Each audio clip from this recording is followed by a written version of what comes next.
flowers and the trees till you're up to your knees in love. There's a tree house in the meadow below the mountain peak, the perfect place for lovers when they play hide and seek. There's a covered bridge at Cripple Creek where the horses always stop. Between the tree house and the covered bridge, that's how Mom and Pop are making love in the country where skies are blue.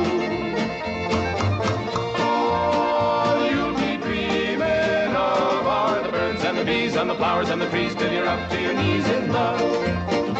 There are roses on the trellis and the scent of new mown hay. The clinging vine is jealous on the fence across the way. There's a great big yellow moon above and a breeze to sing a song. Between the roses and the yellow, a fella can't go wrong if he makes love in the country where skies are blue. All you'll be dreaming of are the birds and the bees and the flowers and the trees till you're up to your knees in love.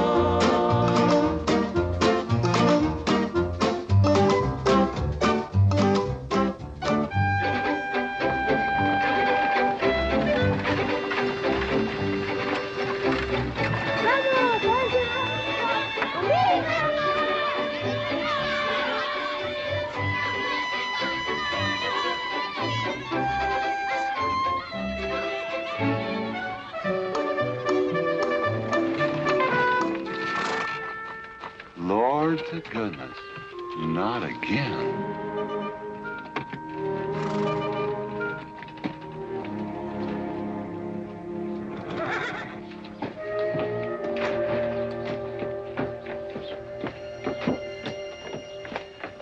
Howdy, Drago. Morning, Curly.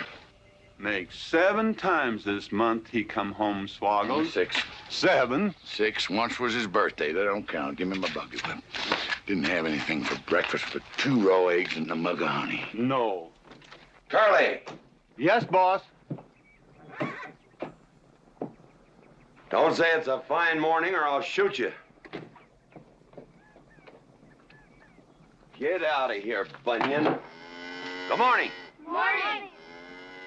Carlos, what are you doing up there? I hope I get it this time, Mr. McLintock. My brothers, they got the big hats already.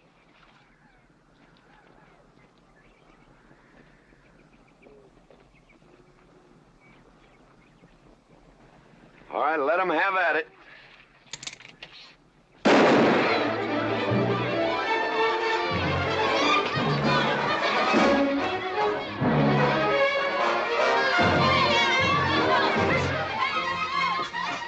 Get over it. Did you let me drive? You promised me you would sometime. No, yeah.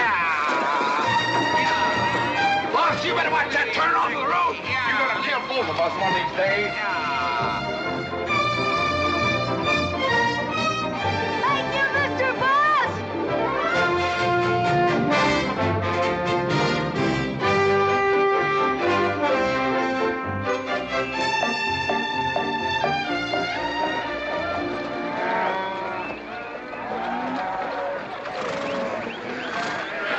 You got cattle in the back, boss.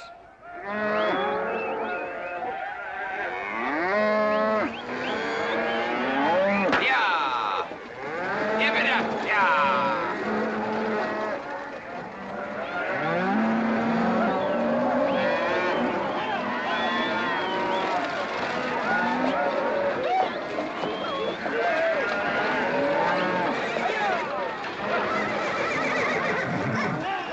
Keep 'em going. 15 cents a pound all the way to Kansas City. Yeah. Yeah.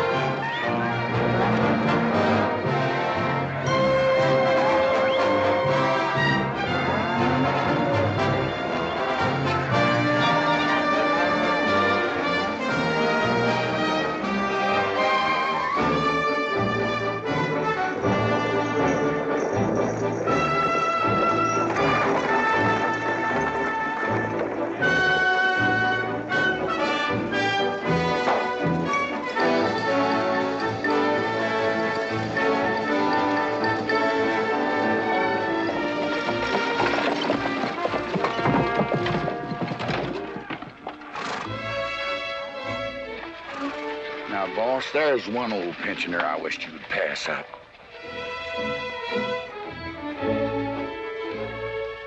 Bunny? Yeah. I knew where I'd seen his face before. He's an old timer. He's just been around town a couple of years. Oh, you have no milk of human kindness. Morning, Mr. McClintock. Morning, Bunny. Well, I can see you're in good health. Never felt better. Contrary to what you may hear. Me, my kidneys ain't what they used to be, and my liver's been leaving me bilious. Drago? Yeah.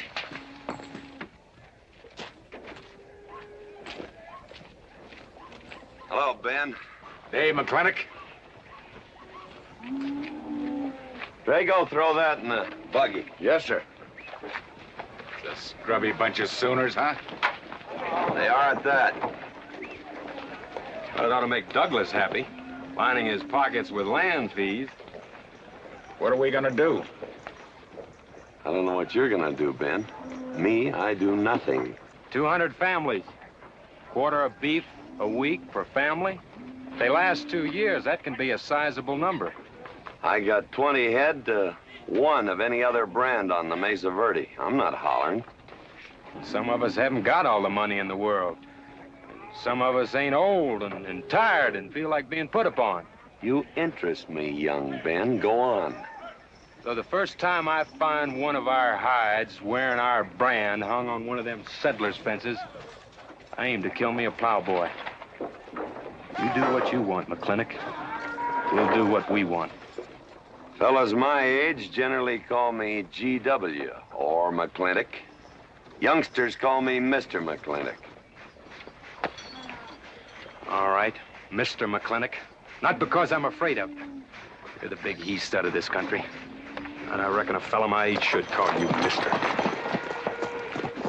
Full grown now, GW. He's a half owner of the spread. I made him a full partner the day the doc gave me the long face. Well, you want him to vote the first time this territory becomes a state, don't you? Of course I do. If these settlers get burned out, there'll be a lot of hollering that this country's too wild to be a state. And we'll go on being a territory some more, with a lot of political appointees running it according to what they learned in some college where they think that cows are something you milk, Indians are something in front of a cigar store. I'm looking to you to hold young Ben down. I'll do what I can. Come on over to the house once in a while. We'll rack up a few hands of stud. GW, that'll be just fine.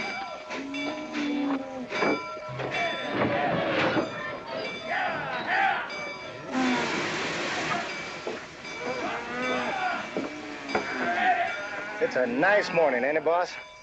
Everybody's entitled to their own opinion. Like that again, eh? Here's something that'll cheer you up. About 1,000 head. I figure they'll bring about 1,250. They're not as fat as I'd like to ship. They all off the North Range? Yes, sir.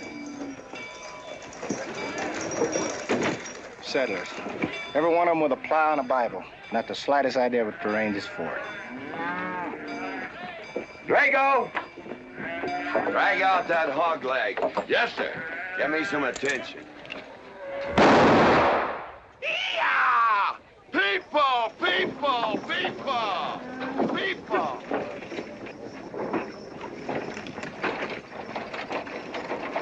Come on, all of you, gather around. People, come on, gather around. I'm McClintock. You people plan to homestead and farm the Mesa Verde. Yes, sir. The government give us each 160 acres. The government never gave anybody anything. Some years back, a lot like you came in. You had a pretty good first year, good summer, easy winter. But the next year, the last rain was in February. And by June, even the jackrabbits had sense enough to get off the mesa. Folks, do you know who that is? That's McClintock. George Washington McClintock. I told him that, Douglas. He controls the water rights on 200 square miles of range. You know that lumber you got? It came from his land. Cut by his loggers and milled in his mills. Douglas, I come close to killing you a couple of times when we were younger. Saddens me I didn't. Can you imagine a man who owns all that? Oh, and mines, too. I forgot to mention them. All that. And he's begrudging poor people a measly 160 acres. That right, Mr. McClintock? You begrudge us a little free land? There's no such thing as free land. If you make these homesteads go, you'll have earned every acre of it. But you just can't make them go on the Mesa Verde. God made that country for buffalo. Serves pretty well for cattle. But it hates the plow. And even the government should know that you can't farm 6,000 feet above sea level. Any trouble, Mr. McClintock? No trouble, Jeff.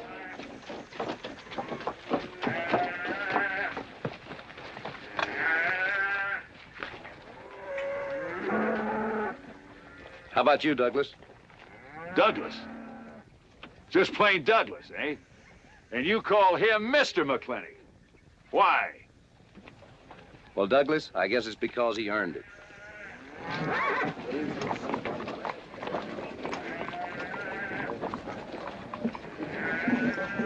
Mr. McClintock? Yeah? I'm a good hand with cattle, Mr. McClintock. I'd like a job. Well, you look strong enough. You come in with those Sooners? Well, yes, sir, but we don't have a homestead. Can't use you.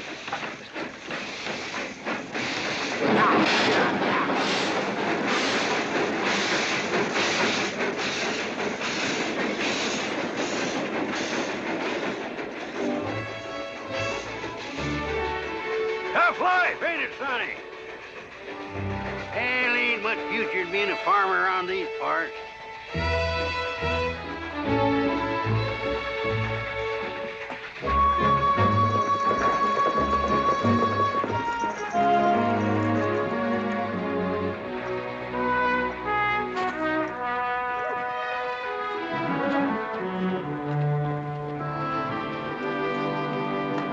Ladies, this is the finest Chantilly lace available anywhere.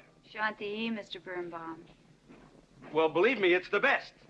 Oh, excuse me, please. Look around. Take your time. Drago, I got 1,000 Havana cigars and 12 of those hats for you over there. Them 12 big hats ain't gonna last long the way some folks have been dipping into that red eye these days. Uh-oh. Good morning, G.W. Good morning. I stole some stick candy. Please, help yourself. Come on in. Davy, you can forget about saddling up the horse. Come in here. Problem? Yes. Well, if I were blacks, I'd move Queen's Bishop to King 4. Yeah, you might be right. You know, I was just starting to work this out when the letter came. Letter? It was... What happened? Don't you want me... Morning, Mr. McClintock. Morning, Davy. You being here saved me a trip. Oh, that hat and suit of clothes you picked out for my birthday? Well, instead of this cowboy hat, I'd like to have this one. If it's, all right with you, sir. Well, it's all right with me, Davy.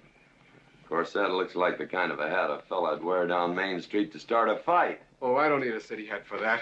All I have to do is walk down the street and some wiseacre will call me an Indian, and just like that, the fight's on. Davy, the letter, it's for you. And you are an Indian. Yes, I know I'm an Indian. But I'm also the fastest runner in town. I've got a college education, and I'm the railroad telegrapher. But does anybody say, hello, college man, or hello, runner, or hello, telegrapher? No, not even hello, knothead. Davy. It's always, let the Indian do it. Will you go out in the store and help the ladies? All right. I'm also a bookkeeper, part-time clerk. Always let the Indian do it. The lady brought that out here this morning, asked for it to be taken out to the home ranch for you. Handsome lady, kind of tall with red hair. Called me Mr. Birnbaum, just as if she'd never seen me before, and as if that veil that covered her face would keep me from recognizing her. I thought she was in New York or Europe or someplace. So did I. Jake, you better throw on a couple extra cases of the boss's favorite bourbon. That stuff sure gets used up fast out at our place. Which reminds me, you better start tapering off. Catherine's in town. Katie?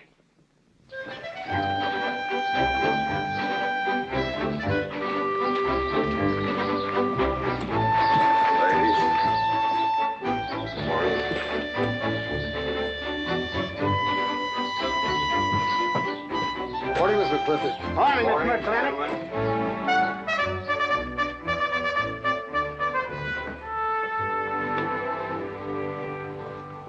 Good morning. Hello, morning, Matt. darling. Pomeroy, Morning, GW. what are you doing in here? Why aren't you out at the desk? Helping out the bartender. Yeah, I see a busy day.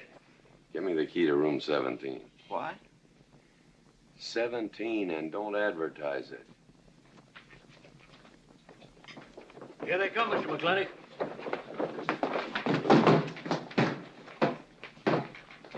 Set 'em up. Beer, whiskey. Day off? Off day. Wonder what he's so preoccupied about. Haven't you heard? No, what? Katie's back in town. Katie? Yes, dear. The social arbiter. Well, hi, Sonny. Good morning. Oh,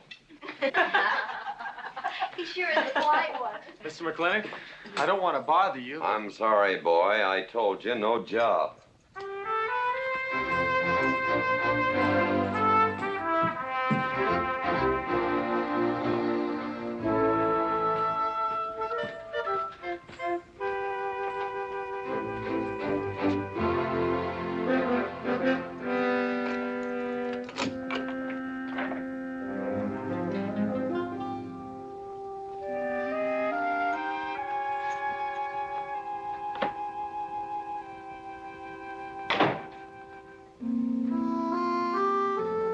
Catherine? George Washington McClintock.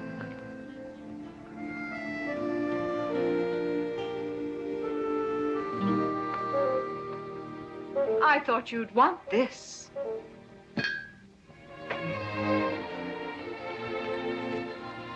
First dig of the spur. But who am I to upset your plans? But you feel kind of silly. I never feel silly. It's because you have no sense of humor. Why couldn't we sit down in the hotel dining room and talk about whatever it is you want to talk about? Or why couldn't you just come over to the house? And have everybody know that we're meeting. Everybody knows, and what's the difference? We're married. That is something I should like to change.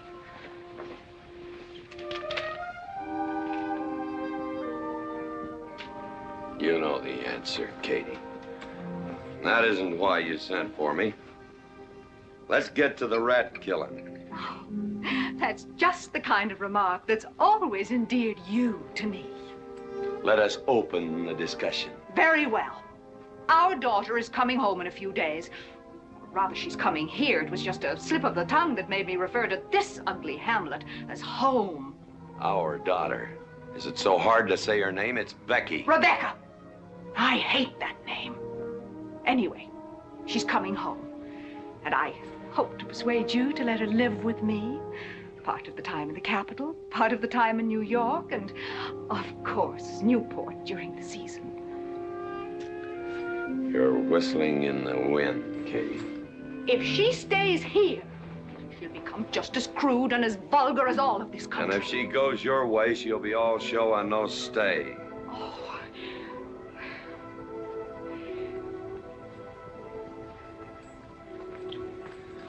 No go, Kate. I hate you. Oh, how I hate you. Half the people in the world are women. Why does it have to be you that stirs me? Animal. That's the story. I saw your picture in the paper at the governor's ball. You were dancing with the governor. At least he's a gentleman. I doubt that. You have to be a man first before you're a gentleman. He misses on both counts.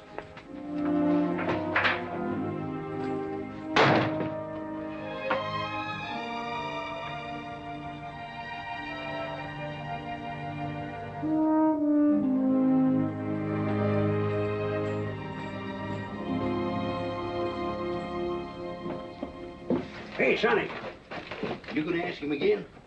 Nope. Hey, boy, you gotta pocket your pride. You gotta beg. You better listen to an expert, Sonny. I'm telling you, you got to grovel. Human nature gets him every time. Mister, leave me alone. Everybody does it one way or another.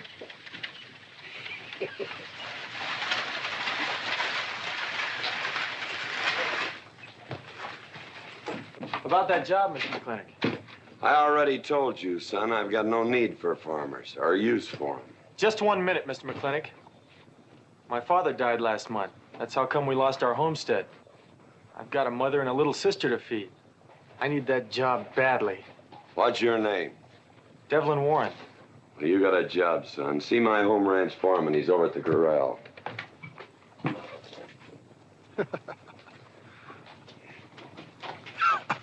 Step down off of that carriage, mister.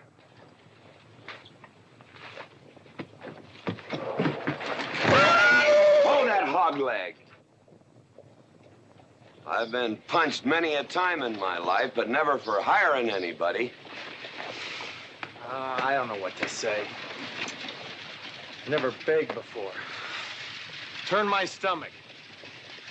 I suppose I should have been grateful you gave me the job. Gave? Boy, you got it all wrong. I don't give jobs, I hire men. You intend to give this man a full day's work, don't you, boy? You mean you're still hiring me, Mr. McClintock? Well, yes, sir. I mean, I'll certainly deliver a fair day's work. For that, I'll pay you a fair day's wage. You won't give me anything, and I won't give you anything. We both hold up our heads. Where do you live? The settlers' encampment, down by the mine. That's your plug? Yes, sir. Well, hop on him, and we'll go get your gear.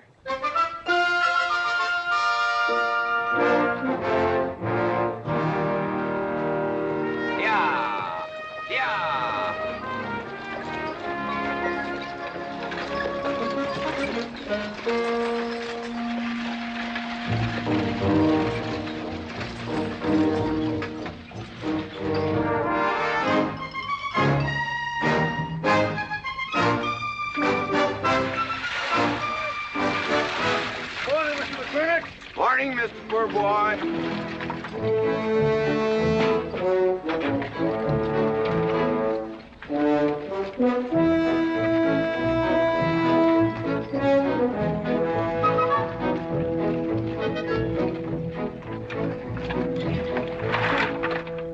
I'm sure that all you fine people are interested in knowing just what portion of this new land will be your new home.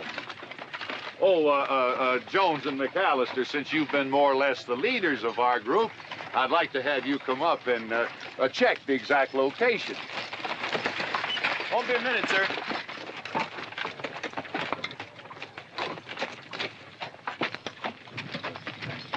Go after that boy and give him $30. Tell him McClintock pays these riders a month in advance. From the looks of things, they could sure use it, too. Oh, Mom? It's Mr. Drago. More. Well, and what do we owe this visit from the cattle baron? I've got a touch of hangover, bureaucrat. Don't push me. Oh, Backlund!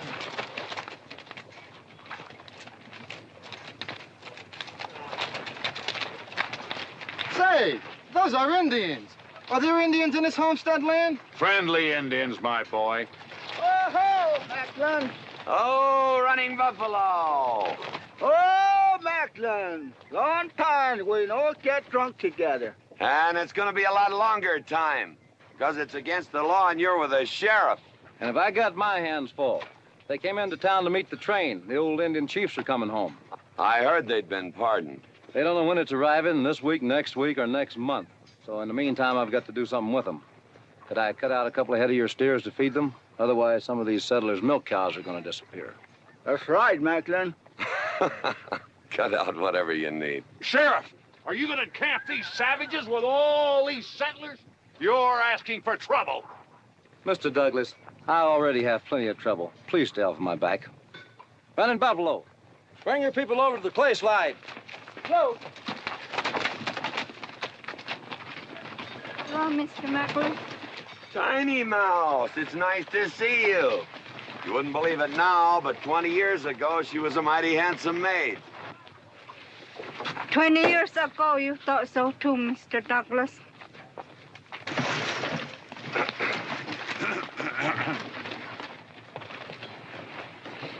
It was just like this. I had a dead beat on old Running Buffalo, and my sharp 50 caliber misfired. That was back in that trouble in the 40s. Remember? I remember. Hey, you want to tell you something come directly from heaven? No.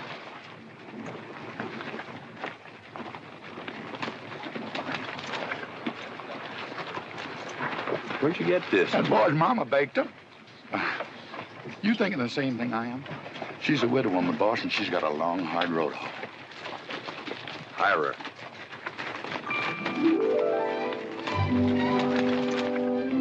I always said you had a heap of sense. Mr. McClintock, this is my mother. Your mother? And my sister. Pleased to meet you, Mr. McClintock. Ma'am, this here's my boss, and he has few choice words to say about your biscuits. Yes, Mr. McClintock? Well, they're great.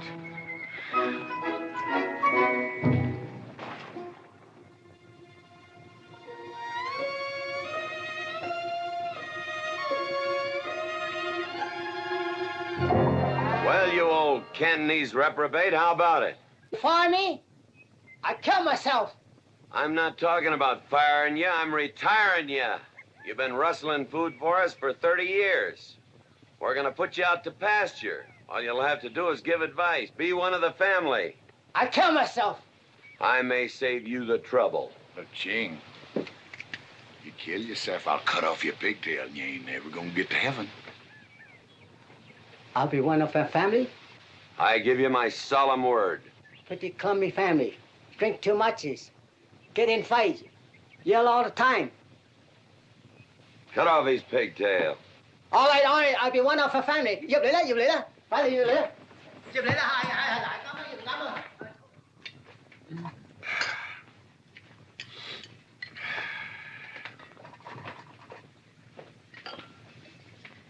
I hope everything is satisfactory. This is such a big house, it'll take me a while to get used to things. Now, please don't hesitate to tell me if anything is wrong. No bird's nest soup. Otherwise, just fine. Everything went nicely. Finally, fine. ma'am. Best apple pie ever had. Curly's right, ma'am. Hated to leave that last bite. Shall we celebrate with a drink? Carlos, come in and help me with the dish. Alice, you want to help too? Yes, Jacob. All right, pitch in. Now, I'll wash and you get some dry. Is that good here?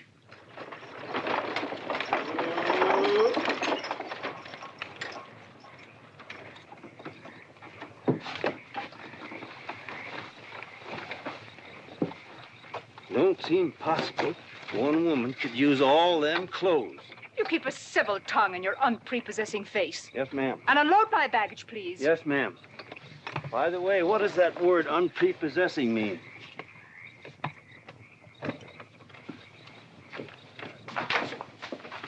Miss McClintock. Oh, hello, Carlos. Run and help the driver with my luggage. I couldn't trust anyone else in this house to do anything correctly. Luggage? Give him a hand, Curly. Yes, boss. Mr. McClintock? Are you moving back in? Yes, but nothing has changed except my place of residence. And I'd be willing to put up with savages rather than be denied the company of my daughter. And I'm proving that by moving in here. Mr. McClintock, since it's my first day, would you excuse me if I, Go ahead. Oh, Catherine, this is Dev Warren.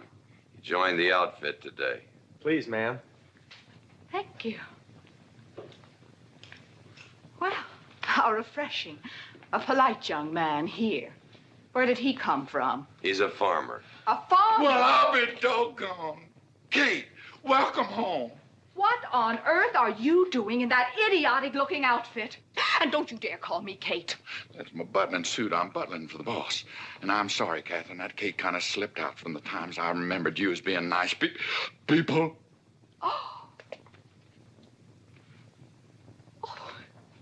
Are you going to stand there with that stupid look on your face while the hired help insults your wife? He's just ignorant. He doesn't know any better than to tell the truth. And I can't help this stupid look. I started acquiring it as you gained in social prominence. Mrs. McClintock, where do you want I should What? Put him in the master bedroom. Yes. But move Mr. McClintock's things into another room. Oh, the one back of the stairs would be best so that he can't wake up the entire household when he comes home every Here's night. Just before daybreak. Yes, ma'am. Oh, excuse me. Here's your cigars, Mr. McClintock. I am Mrs. McClintock. Catherine, this is the cook. This is the lady does the cooking for us. Mrs. Warren, Mrs. McClintock. How do you do? Very pleased to meet you, Mrs. McClintock. Very pleased. Likewise. You see, I just came to work here today, and I guess I jumped to the conclusion that this was a bachelor's household. It is, and then again it isn't. I will explain so everything will be quite clear, Mrs. Wallace. Mrs. Warren. Mrs. Warren, it has been a bachelor's household for quite some time. And it will be again just as soon as I am out of here, which will be as quickly as I can make arrangements to take my daughter back east with me. You see, she's coming home from school in a few days, and then we'll be off together, and you can return to conducting yourself as you consider proper in a bachelor's household. Katie! Shut up! Until then, I am mistress in this house, and I will give the orders. I want my breakfast served in bed. Let her. Ain't you gonna say nothing, boss? Breakfast in bed. No. 1 poached egg, tea, toast. Oh, GW. As soon as my things are put away, I want to talk to you about Rebecca. Yes, Mrs. McClintock. Indeed, Mrs. McClintock. Of course, Mrs. McClintock. The toast, lightly browned and unbuttered. Of course, ma'am. Wait a minute now, boss. Where do you think you're going? I just remembered I got a date. But she said she wanted to have a talk with you. I heard.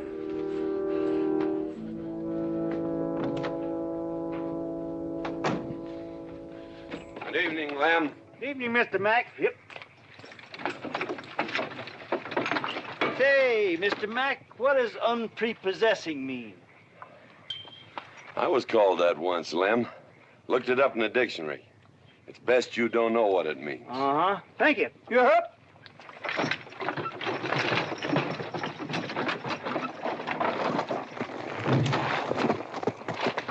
Hey! What am I gonna tell her when she asks where you went? When in doubt, tell the truth. She wouldn't expect that from you anyway.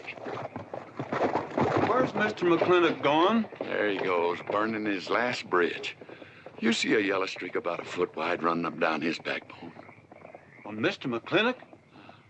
He ain't afraid of nothing. I once thought that.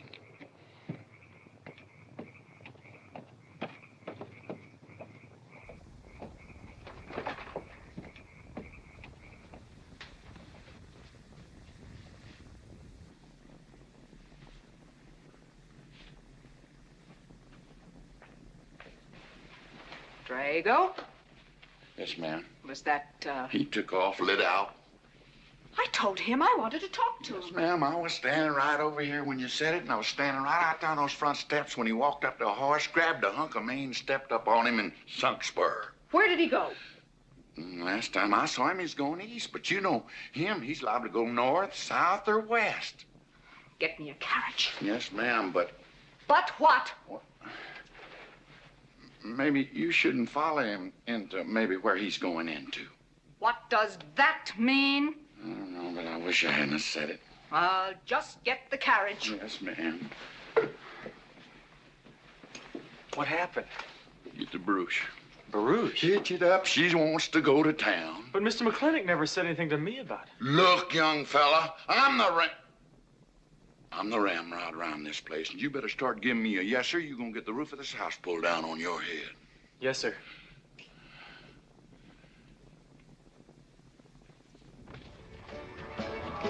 Hello, lady. Hi, Mr. McClintock. No room, eh? Drink, please.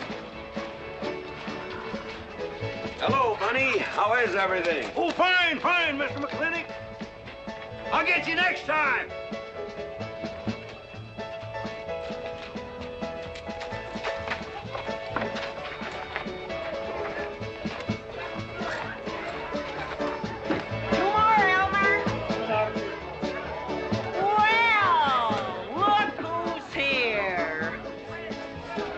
B-Mac. Same as usual? Ladies. Evening, GW. Jake?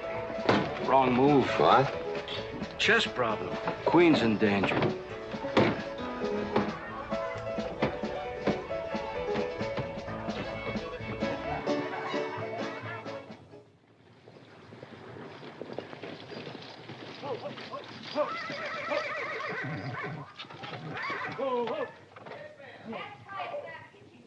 I suppose you can do that.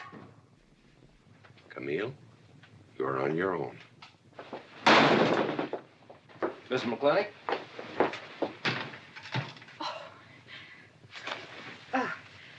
I'm Camille. Camille Reedbottom. I'm learning the game of chess. Thought it would give me something to pass the time. See, I have nothing to do all day long, and I just remembered something.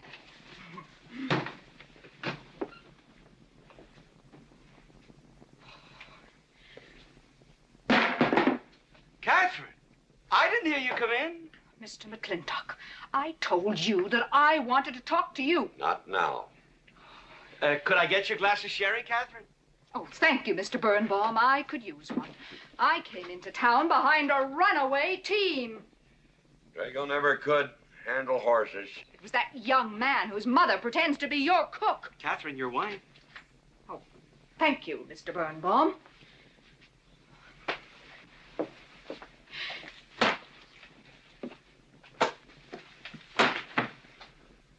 Now, Mr. McClintock, we have an awful lot to talk over. First thing I learned about Indian fighting was to wait for daylight. What has our conversation got to do with Indian fighting? Indian fighting is good experience for our kind of conversations. Oh. It'll wait, Catherine. Evening, Sheriff. Mr. McClintock, we had quite a ride out here. Oh, I finally got that team settled down. It's your move. No, it's your move. I just castled. Oh. Now, look here. You're not going to sit here all night long and play chess when the matter of our daughter remains unsettled. I am going to remain here and play chess, and the matter of our daughter is settled. She stays. Oh, such stubbornness. Catherine, your hair. Oh, it is a mess after that awful ride. No. It's just that I haven't seen you for a long time. And it seems to me the last time I saw you, your hair was a little darker, no?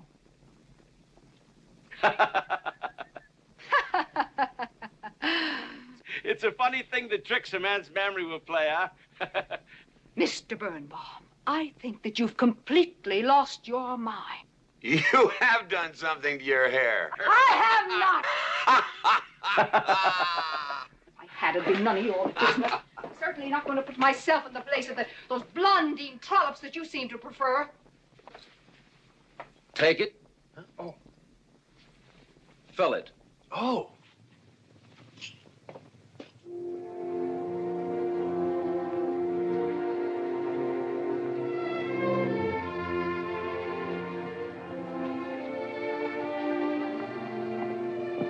Morning. You fellas still at it all night? McClintock never quits. But a Birnbaum has to. Besides, the game is over. You got me. Oh, no, Mr. Birnbaum. You still got a good game. Oh, you play chess. Please, take 'em.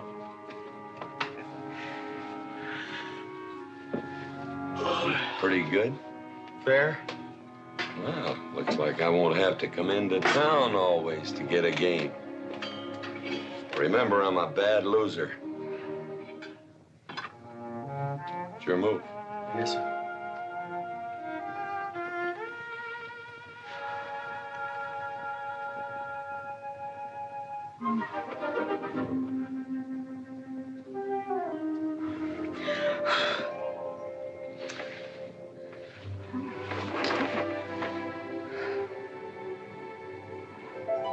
Good morning. Good morning. Oh, it's not morning already. Mm-hmm. Cup of coffee? Oh, yes, thanks, Jake. You're welcome, Catherine. Got any cream? Canned cow's milk. And do. Good old condensed milk. That reminds me. I was cleaning out my desk the other day. I found something I wanted to return to you.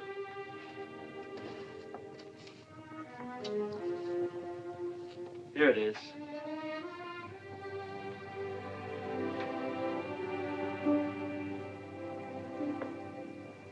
It's a medal, remember? From the President of the United States of America to First Sergeant Michael Patrick Gilhooly for bravery above and beyond the call of duty. It's your papa. Reminds me of the first time I ever saw you. It was over 17 years ago. You walked into my store, not much bigger than the bundle you were carrying. And in the bundle was the most beautiful baby I ever saw. And was she hungry? You walked all the way from Superstition Creek just to trade me that medal for a case of canned milk. GW was off somewhere as usual, fighting Indians. Sheriff! Sheriff Lord! Well, have you seen the sheriff? Kind of early for him. To try his house? Why didn't I think of that? Looks like Birnbaum's is open. Maybe somebody in here knows. So there you are, Sheriff. I told you you were headed for trouble. Trouble? I want to know by whose authority you let those Indians stay in town. Those savages are wards of the government, and I am the representative of I that told Sheriff Lord that he could put him up down by the clay side. Because the town's named after him, he thinks he owns it. Well, you check the books in the recorder's office, and you'll find I do own a fair piece of it. Agard, if you knew anything about Indians, you'd know that they're doing their level best to put up with our so-called benevolent patronage, in spite of the nincompoops that have been put in charge of it. Those Indians need my permission to leave the reservation. Those chiefs have been giving orders all their lives. It's pretty hard for them to understand that they have to hold up their hand like a schoolboy in a classroom. The law is very clear. I told you you'd get no satisfaction from these people. Well, we'll get the girl back. Girl? The girl the Indians kidnapped. But don't worry. I armed the settlers and set them to rounding up those red devils. What is this about a girl? Millie Jones, one of the settlers' daughters. The Indians kidnapped her. That's ridiculous. And you turned loose a lot of farmers with shotguns? I certainly did. You're insane. Let's go, Sheriff. Mr. Douglas, Oh, Miss McClintock. much as I hate to agree with GW about anything, you haven't changed a bit. You're still an hysterical fool.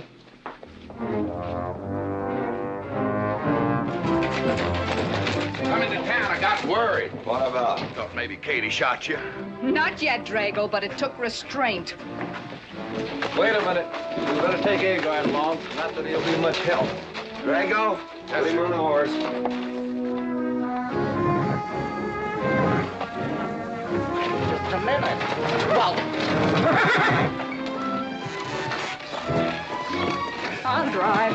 Yes, ma'am. Agard, what are you doing? Agard, this is serious. Stay with him, Agard. Stay with him.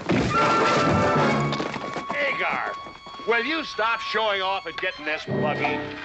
Mercy. Mercy. That horse is a little green.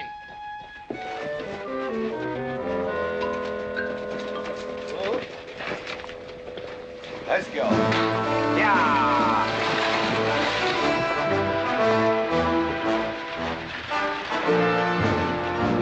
Just where do you think you're going? Don't use that range, boss. Tone of voice with me.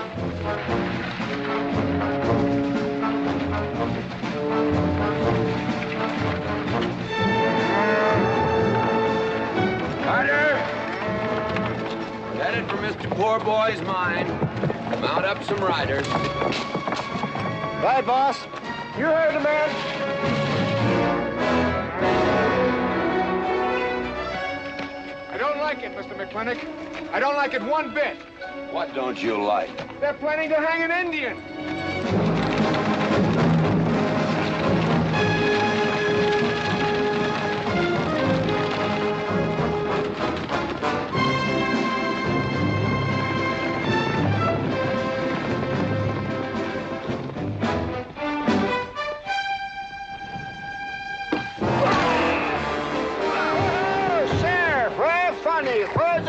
whiskey. Hold that! Not so fast, Mr. Boss of the whole country. Unless you want to wear a big hole in your middle. How long is GW going to let that cheat-chalker push him around? That cheat-chalker has a sawed-off shotgun. How do you know she didn't wander off someplace or meet some fella or something? What are you saying? That I didn't raise my girl right? That she'd wander off all night with some man? There's a lot of things I'm not saying to you, mister. Well, you got a sawed-off shotgun in my middle.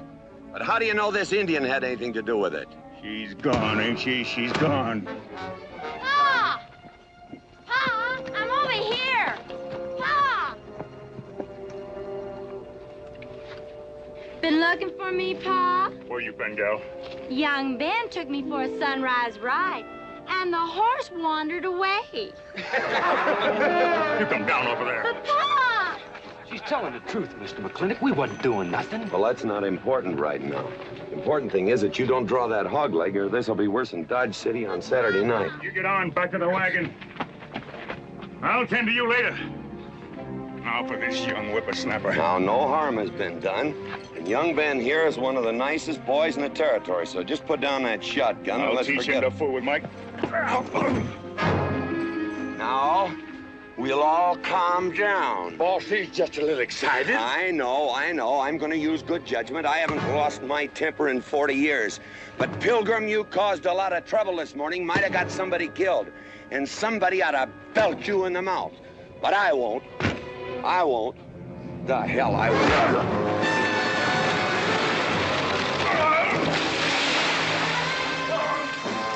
McClintock Rider!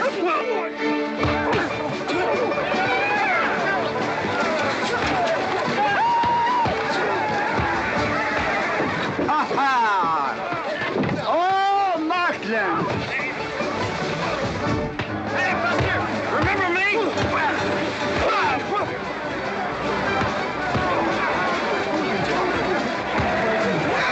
Hello, sir. Nice party.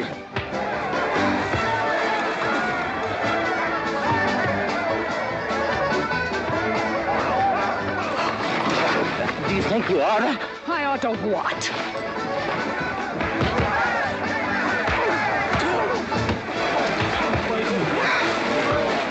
Why, you...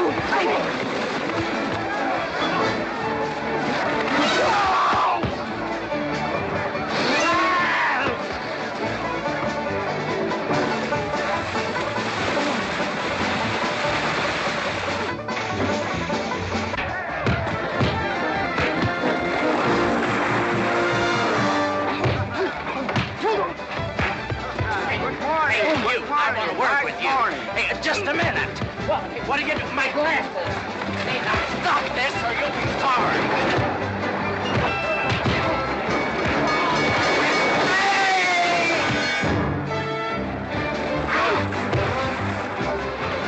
Stay out of this, Jake. It's everybody's war.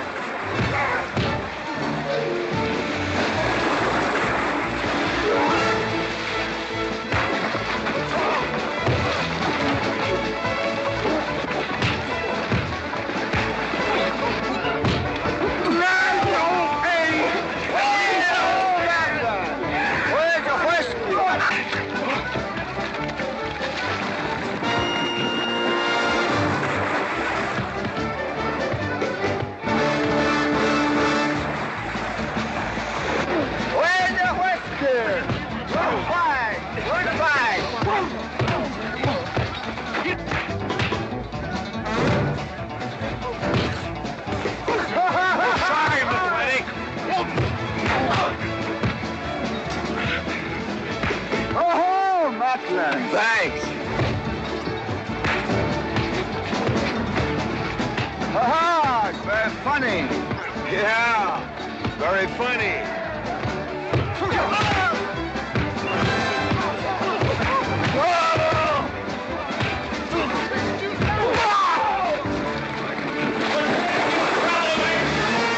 Guys, Mr. Douglas, I'm sorry.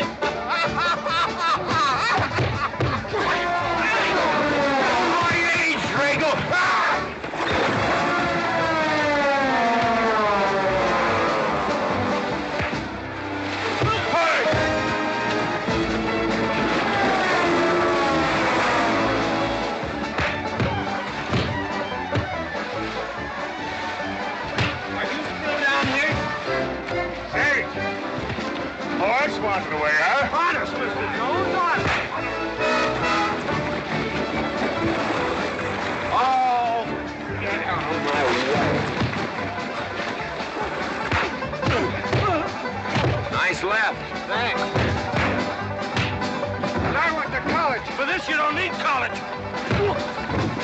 You're not getting me down there.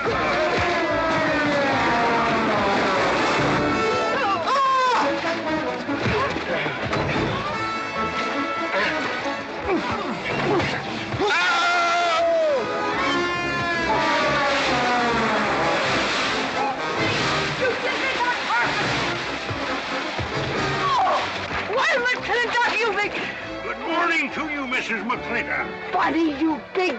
Yowie!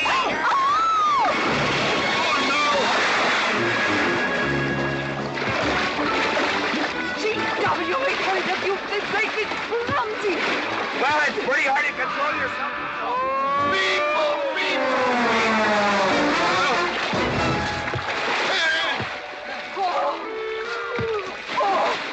Oh, Macklin! Oh, Macklin! Good party! But no whiskey. We go home.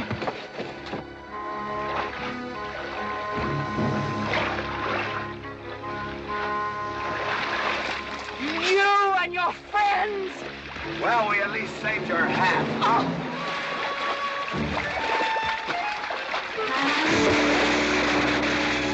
Where is everybody?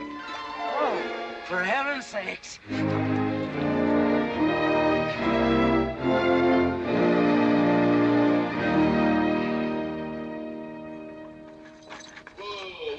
Drago, will you never learn how to handle a team? Yes, ma'am, I'll sure try. I'll tell you that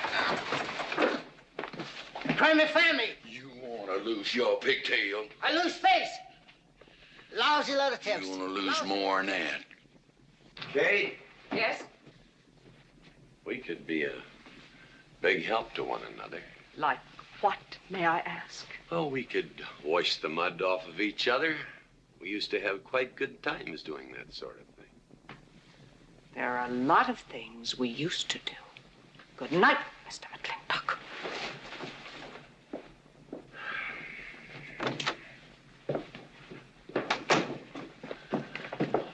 Any luck? What are you talking about? I mean, divorce. She still want it? Yeah. You know something? Women are funny. She fought like a wildcat on your side out there this afternoon. Come home, she slams the door in your face. That divorce business, is that what you get when you pay a woman not to live with you? That's about it. Some women I've known it'd be worth it. You know, if we had any moral character, we wouldn't be standing here covered with mud drinking when we should be washing. G.W. Drago.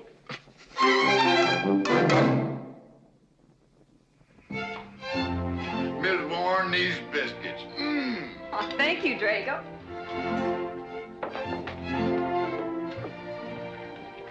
Good morning, Mrs. Warren. Good morning, Mr. McClintock. Breakfast for the boss? If that's the way you want it, Mr. McClintock.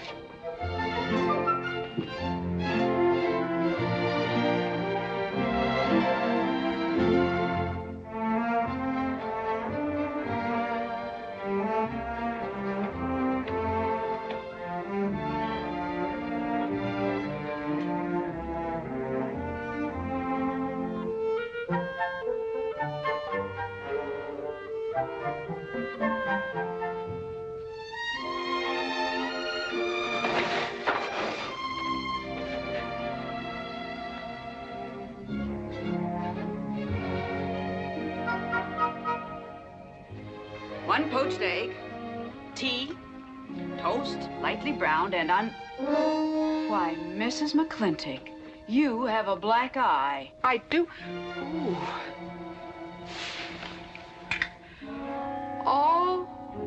Oh, and Becky's coming home today. And that's not all.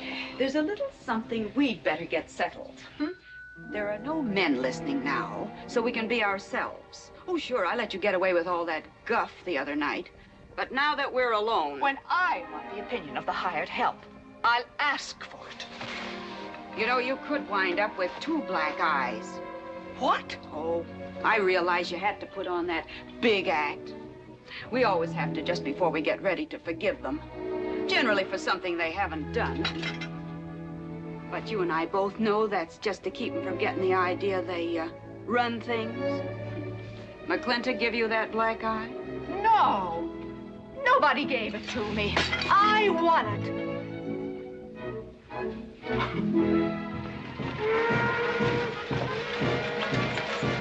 Morning, Davy. Morning, Mrs. Beach. Mr. Beach.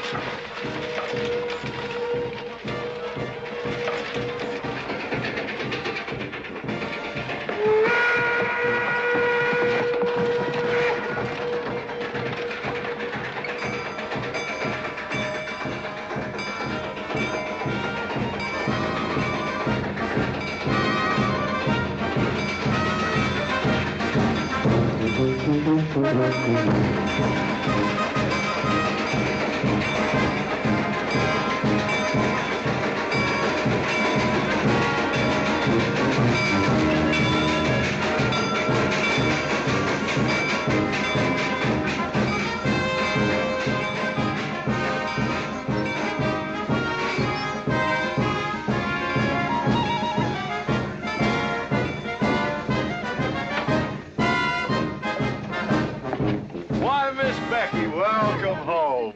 Hi, Daddy. My boy. Good to see you again. Daddy! Well, Daddy! Oh.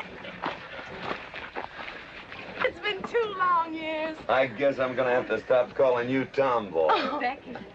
Mama! Oh, darling. Mama. I wasn't sure you'd be here. Oh, I've been here a few days. Oh, Becky, I bought you 3 of the most beautiful dresses. Oh, Uncle Drago! Oh!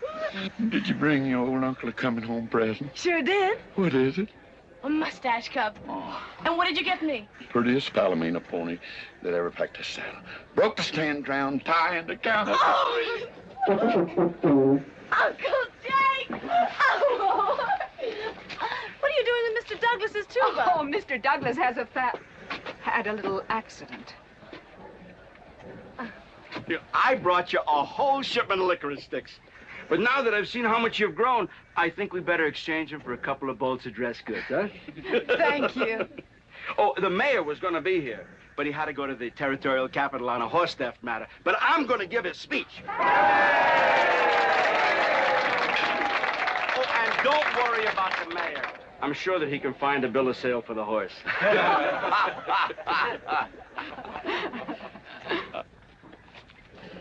Ladies and gentlemen, we are here to welcome the fairest... What am I doing? We are here to welcome back the prettiest girl that was ever born in McClintock, or in any part of the territory.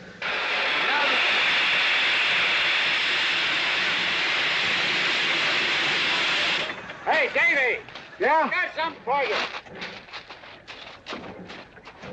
Yardmaster up at the junction told me to let him ride, so I locked him in here. I've had my scalp a long time, and I aim to keep it.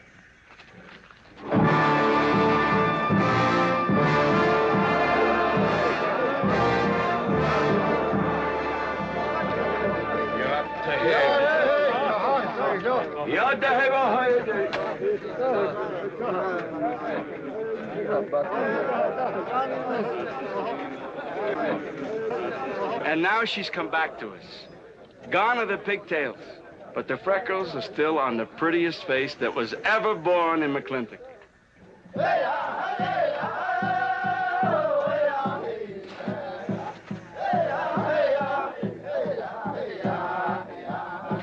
Hey, that's Puma. And it's true. The government did turn them loose. Good old Puma. I'll never forget when he brought G.W. home. Your father had a hole in his chest and 104 fever. Of course, they weren't very mannerly about it. He came past the house at a high lope and threw him on the doorstep. And you do remember them good old days, don't you, Katie? Catherine.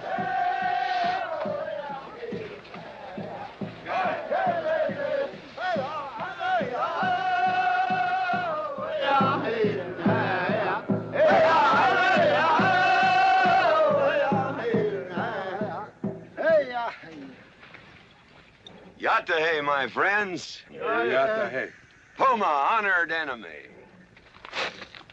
Does Big McClintock forget? Also blood brother. No, I'll never forget that. All wound. Does it hurt still? I feel it when it comes on to rain. An inch higher and I wouldn't have had to worry. Our Big McClintock, that was remembered fire. We return with news. Our people have more trouble. You see, I learned good English now, Big McClintock. Learned in white man's jail. But we would have you talk our cause at government hearing. I understand that Governor Humphreys is going to preside at that meeting.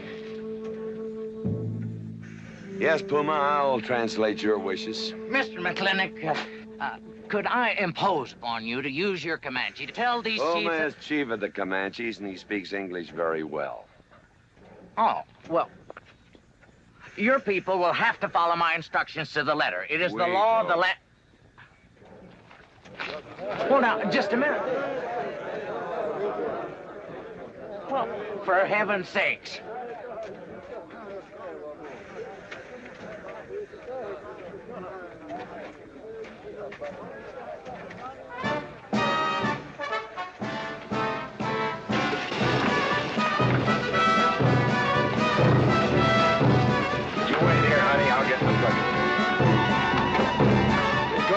Party? Surely. Will I see you there, Beth? Of course, Davy, and you can have the first name. Sis? Don't want any sister of mine talking to strangers. Davy's not a stranger. He clerks in Birnbaum. He's an Indian.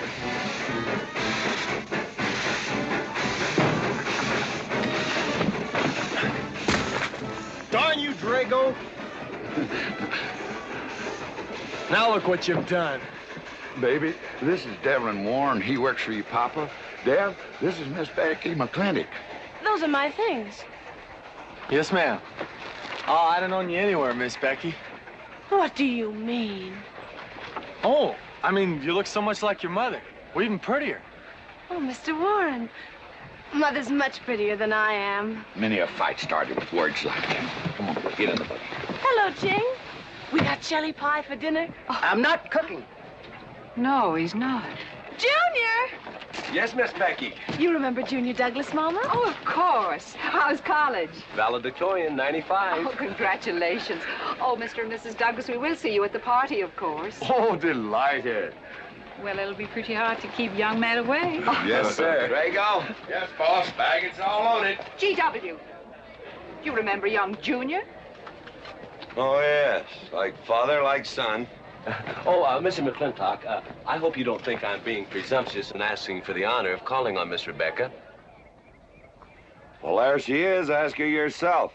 Well, thank you, sir. Ching, now I'm going to get fired. Get up out of here. Thank you, sir. Thank you. How do you know me, Nana? See you at the party, Junior! Yeah. Yeah, what? Like father, like son. What did he mean, Matthew? Come on, Ching. Grab a root and growl. Well,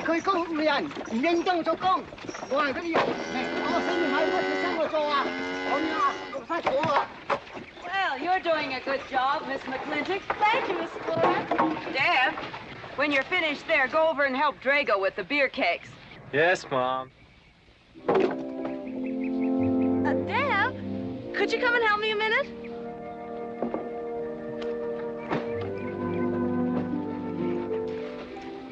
I certainly was surprised to hear you went to college. Why? I don't know. Junior says Purdue's a good college for a backwater place like Indiana. Well, he did indeed. Oh, could you do this? I can't reach it. Why didn't you finish college? Lack of funds. My father got sick, and he had to come out west. So we took out a homestead. You know, your mom's sure cute. It's too bad you didn't inherit her eyes.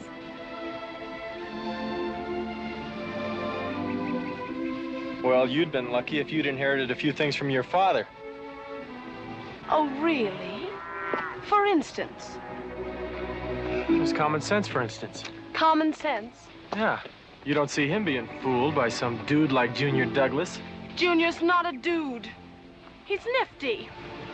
This needs a woman's touch. And besides, he got a letter at college. What sport? Glee club. Very strenuous. Don't you dare hug me! Oh! I have no intention of hugging you.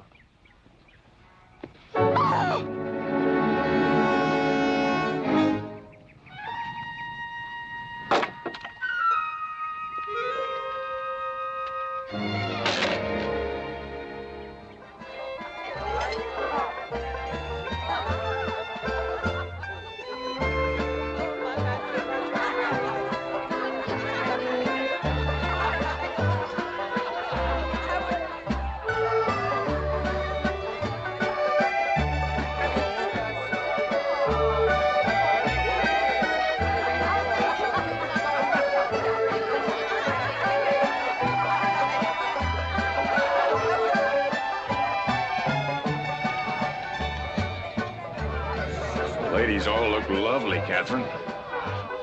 You know, this is a real fine party. Oh, thank you, Ben. Of course, we had to invite everybody. Just everybody. Sorry, GW, but this one's mine. Well, thank you, Mrs. Warren. I guess I'll have to be a good host in my own home. Well, the next one's yours, Mr. McClintock. Thank you.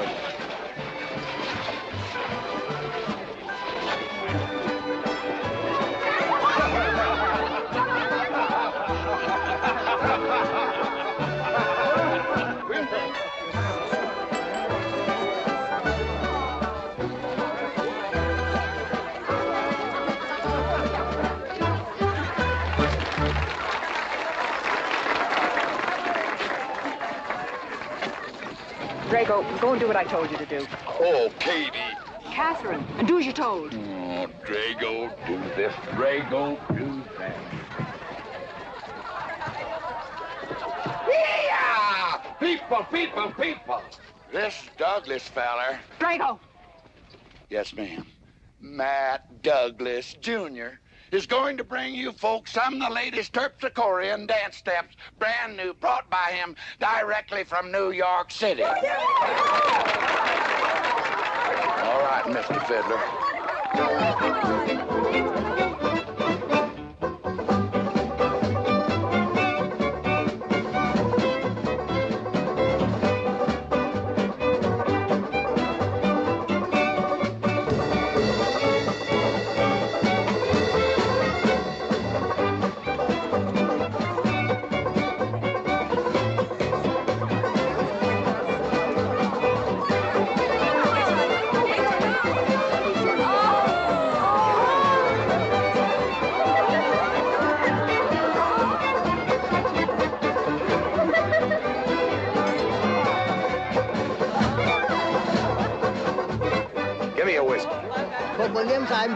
What? Just turned a 10-gallon party, boss.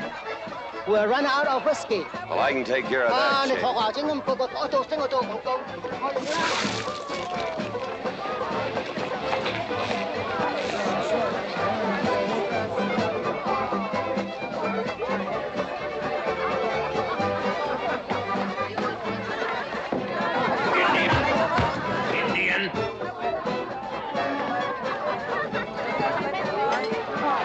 You still got any ideas about asking my sister to dance? Get up and we can do this all over again. Yes! That's enough. You fought it. It's all over. Quit butting in, Birnbaum. He's a hired man, not your son. Look, you fought him fair and square. I don't think it was so fair and square. Well, you want to take up where he left off? If I did, you wouldn't find it so easy.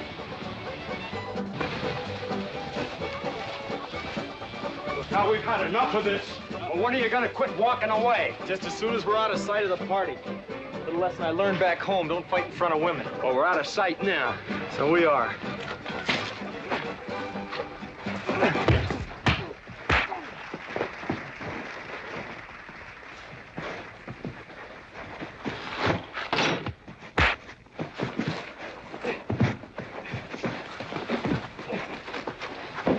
Such vulgarity.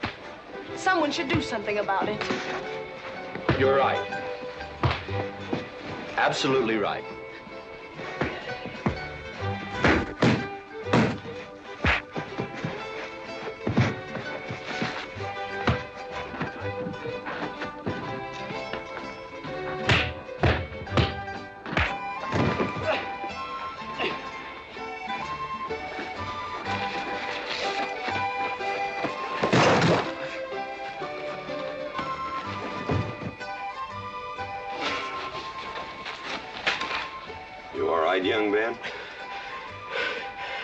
right, Mr. McClintock. Pretty fancy fighting for a country boy. 2 years at Purdue, Mr. McClintock, on the boxing team. I never thought any farmer could whip me. You sure did. Better get him cleaned up. Get him some water, Jake. Yeah.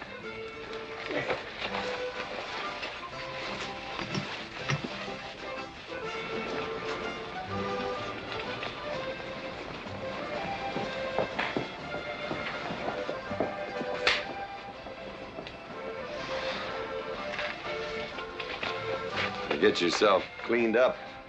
Go ask that girl for a dance. Who?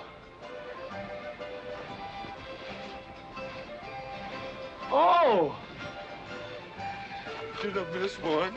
Where is he? I'll find him, that young whippersnapper. Trouble. Where is that farmer boy? Where is he? Where is he, G.W.? Oh, so you're the young farmer boy that whipped my nephew. Well, I'm Fauntleroy Sage, young Ben's uncle. Well, I'm no farmer, but if you're young Ben's uncle, yes, I whipped him. And you're intruding. What's intruding mean? Butting in. Oh, so he's insulting me. Well, then I got another reason for walloping him. Besides, on account of him thrashing my nephew, young Ben. Fauntleroy, you can't get mixed up in these youngsters' quarrel. Family honor. I can't have said a farmer whipped a sage. You're twice his size. Don't let that bother you, Mr. McClintock. Mr. Fauntleroy insists. I'll just have to teach him the same lesson.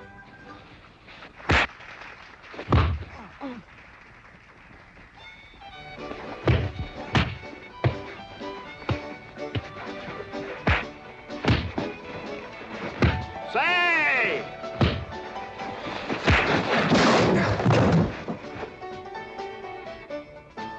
Sorry, young feller. Hate to have to do that, young fella. No hard feelings. Not yet. Not yet what? I mean, that isn't all. Now, wait a minute. Fauntleroy, we're gonna make this a fair fight. Of course we are. Of course we are, G.W. There'll be none of this. I wouldn't do that, G.W. You wouldn't do... No, I wouldn't do that. And Dev, I don't want you kicking Fauntleroy in the knee. He didn't do no such thing. And none of this nose twisting. He's all yours.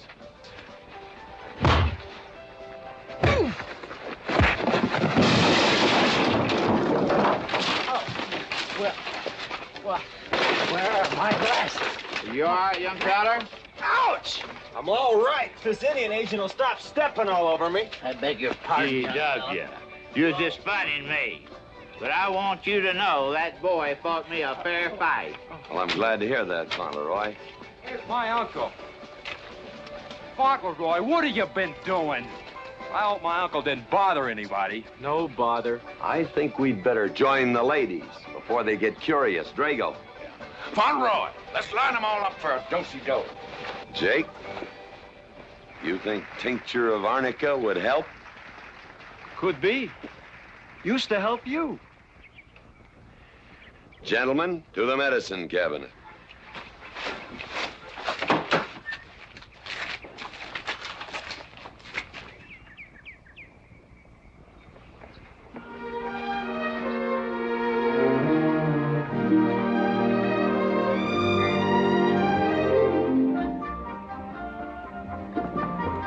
Good morning, Drago. Morning, Davy. You seen Daddy? Took over early this morning with a scattergun over his arm. Went hunting.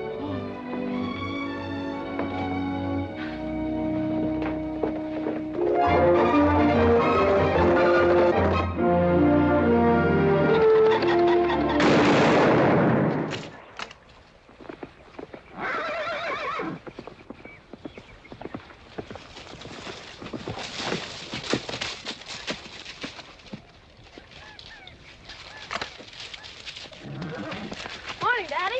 Good afternoon. I'll get you out so early. There's something I have to get straight in my mind. Yeah? What? Mama.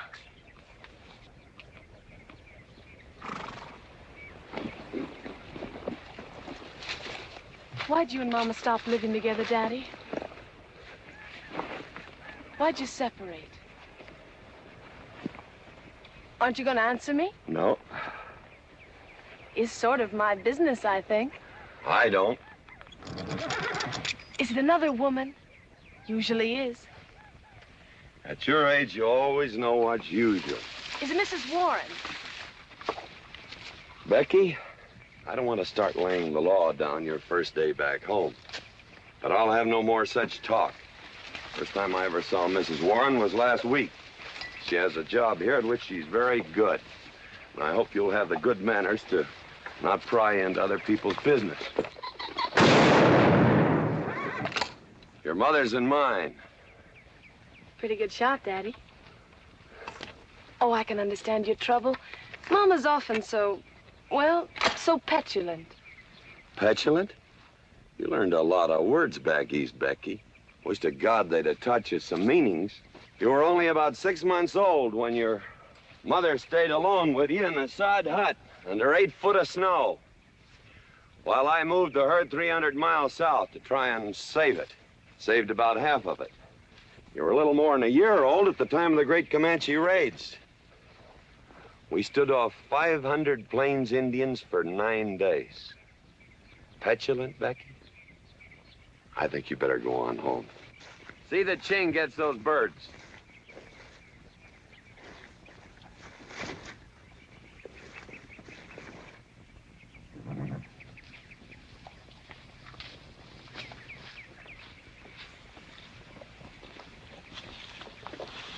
Becky, come here.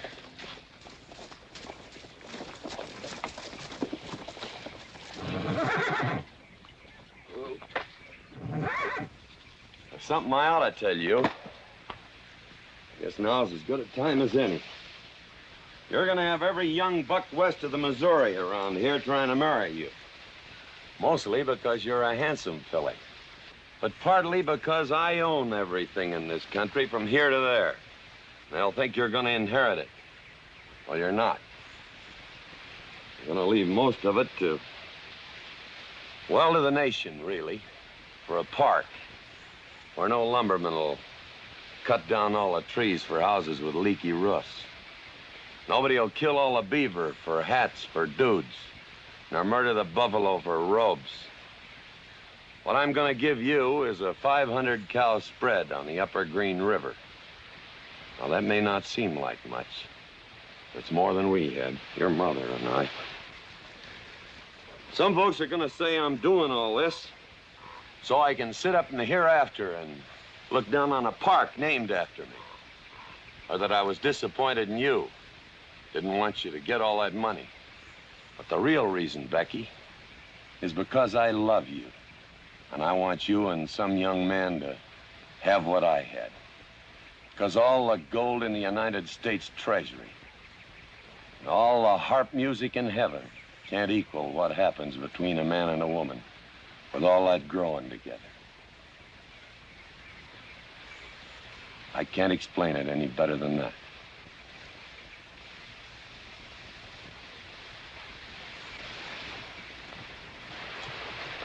All right, Daddy. Becky.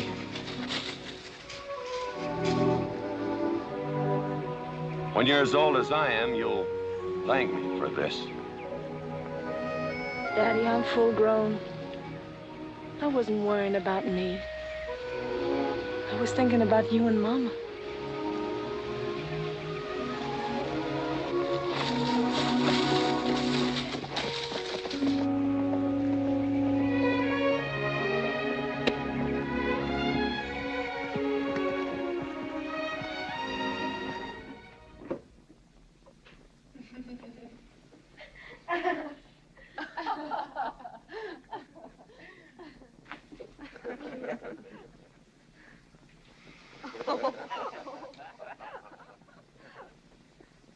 Oh.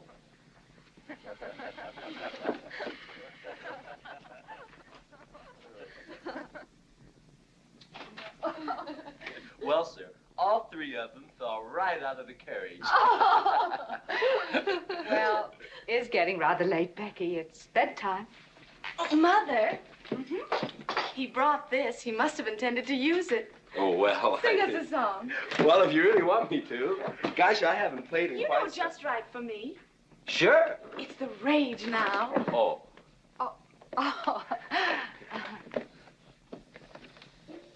Dev, what are you doing? Oh. I just thought I'd get another cigar. Well, you've got one in your mouth and two burning in the tray. Not move. Fellas want me to play all the time. You're cuter than a baby steer and softer than a mouse's ear. I want the whole wide world to hear. You're just right for me. You're sweeter than... Oh, no, not that rhythm, Junior. Do it the way they do at the plaza. I know the words. Sure, Becky. Will you sing with me? Of course. All right. I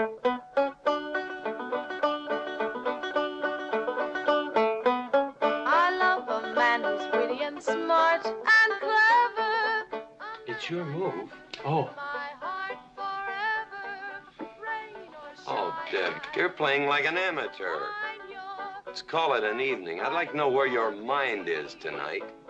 You're sweeter than the early spring or bluebells when they start to Pretty good.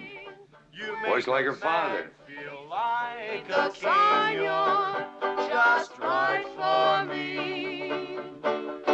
Sweeter than honey, finer than wine. I'm sure they found you on that honeysuckle vine. I would melt in your embrace. You disappear without a trace. To die like this is no disgrace. This is the time. This is the place for you. Just right for me.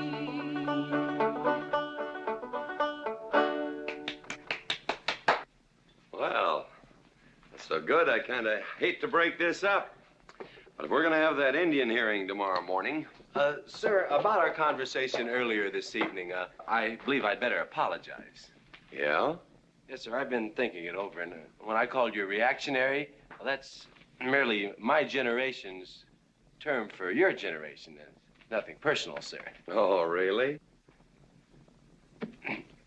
Well, good night, sir. Good night, Miss McClintock. Good night, and do come again. Good night, Drago. Night. Boss, what does reactionary mean? Me, I guess. He says that anyone that wanted to sell at a profit was a reactionary. Was we reactionaries back in them days when you was selling beef cattle for 6 cents a pound on the hoof? Well, no use arguing with him. College boy.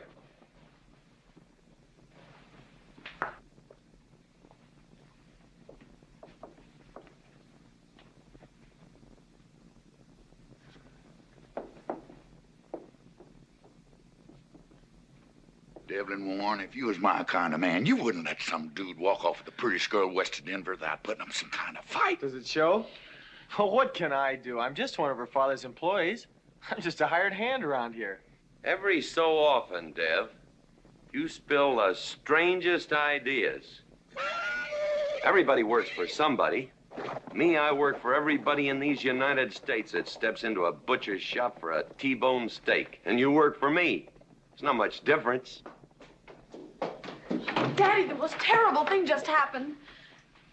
Junior's horse ran away. The one he rented at the livery stable. Tied up a rented horse by the reins. He's probably back in the stall by now. I think we can get Junior something that he can ride. What I'd rather do, Daddy, is drive Junior home in our barouche. It's a lovely evening, and I'm sure Uncle Drago wouldn't mind driving. I would, and I got the kind of manners don't keep me from saying so, just to be polite. I'll drive him home, Mr. McClintock. And you don't have to come, Miss Becky. I'll see that he gets home safely. I can take care of myself. You got yourself a foot, didn't you? Dev, get the carriage. Drago? I'm going with them. Now you got me wrangling dudes.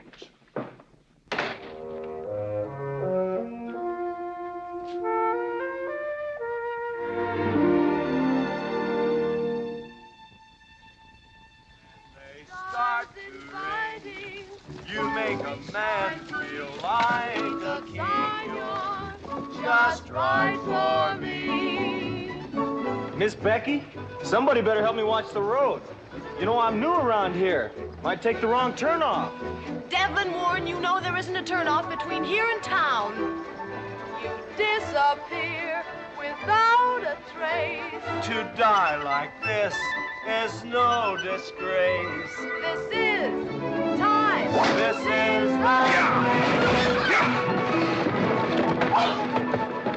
Devlin Warren, what are you trying to do? Kill us? Rather have your friend drive? Yeah!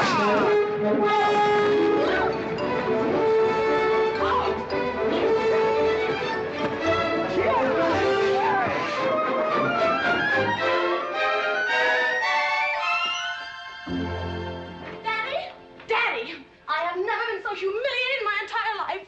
I said what I said, and I'll stand by it to the death. Shoot him, Daddy. Shoot him at once. Well, why? My honor is at stake. Well, now, Your Honor. Absolutely. He impugned my honor. Impugned? What does that mean?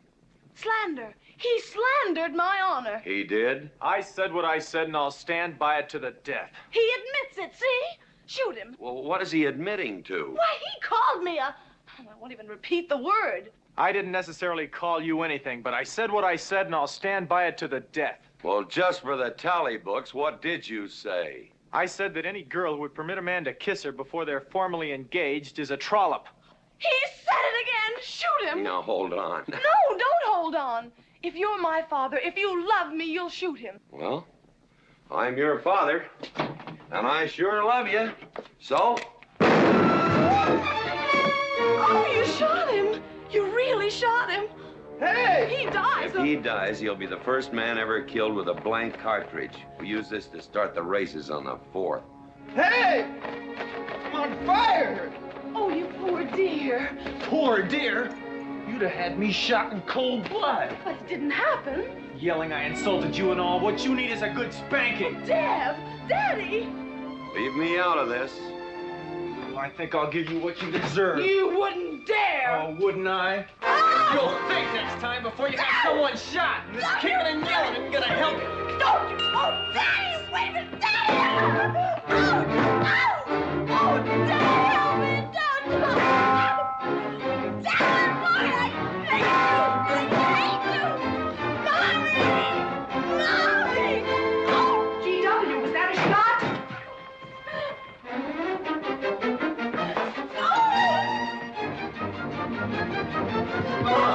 Vicky, what happened? He spanked me! You spanked my daughter? Dev. You mean you stood there while that brute beat our daughter? G.W., what's happened to you in the last 2 years? Part of valor, son. Oh, isn't it enough that you've always treated me like a squaw without subjecting dear, sweet Becky to this crude, vulgar way of Catherine, life? you women are always raising hell about one thing when it's something else you're really sore about. Oh. Don't you think it's about time you told me what put the burr under your saddle about me? I don't intend to stand here and hold a midnight conversation with an intoxicated man.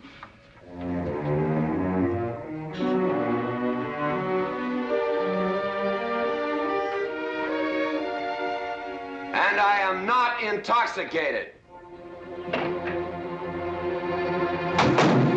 Yet.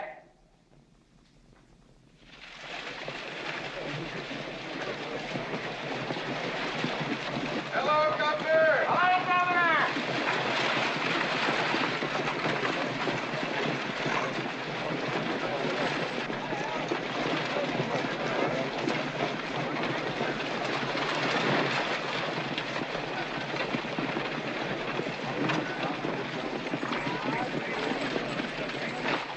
Chief Puma? Yes, Sergeant. Big McClintock, we know you get us fair judgment. You gentlemen, follow me.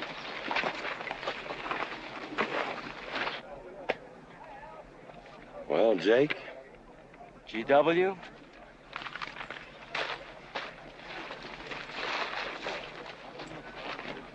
Well, G.W., it's been a long time. Not long enough. Cuthbert. Your husband is a rude man. Yes, Cuthbert, I know.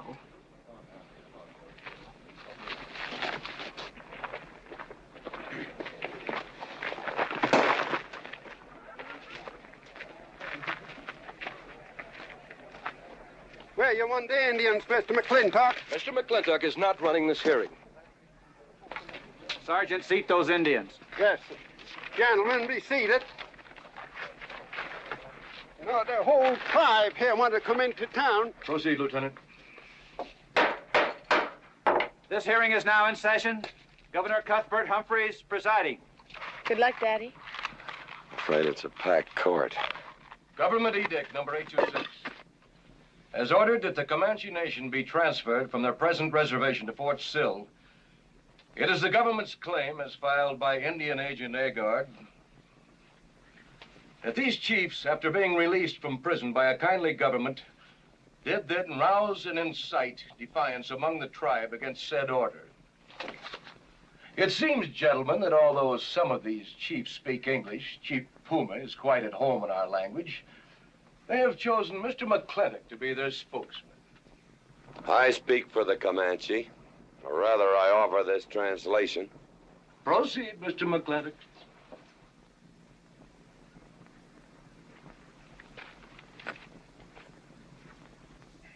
The Comanche say, we are an old people and a proud people. When the white man first came among us, we were as many as the grass is of the prairie. Now we are few, but we are still proud. For if a man loses pride in manhood, he is nothing. You tell us now that if we will let you send us away to this place called Fort Sill, you will feed us and care for us. Let us tell you this. It is a Comanche law that no chief ever eats unless first he sees that the pots are full of meat in the lodges of the widows and orphans. It is the Comanche way of life. This that the white man calls charity is a fine thing for widows and orphans, but no warrior can accept it. For if he does, he is no longer a man, and when he is no longer a man, he is nothing, and better off dead. You say to the Comanche, you are widows and orphans. You are not men. And we, the Comanche, say we would rather be dead. It will not be a remembered fight when you kill us, because we are few now and have few weapons. But we will fight, and we will die Comanche. Thank you, Big McClintock.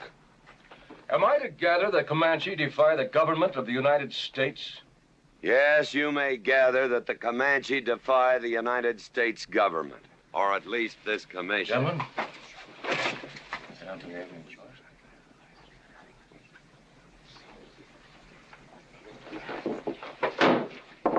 It is the order of this court that these chiefs be incarcerated until such time as the detachment of United States cavalry be made available to escort them and the Comanche Nation to Fort Sill.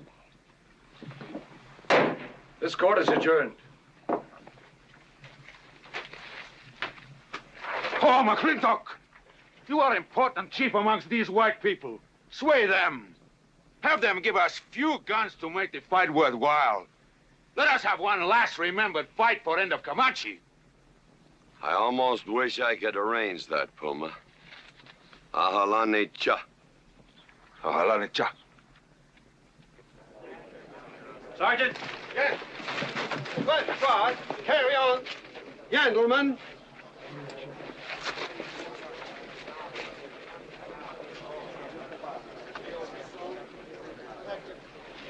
It's sad, these changing times. It isn't the times that are changing, Mama.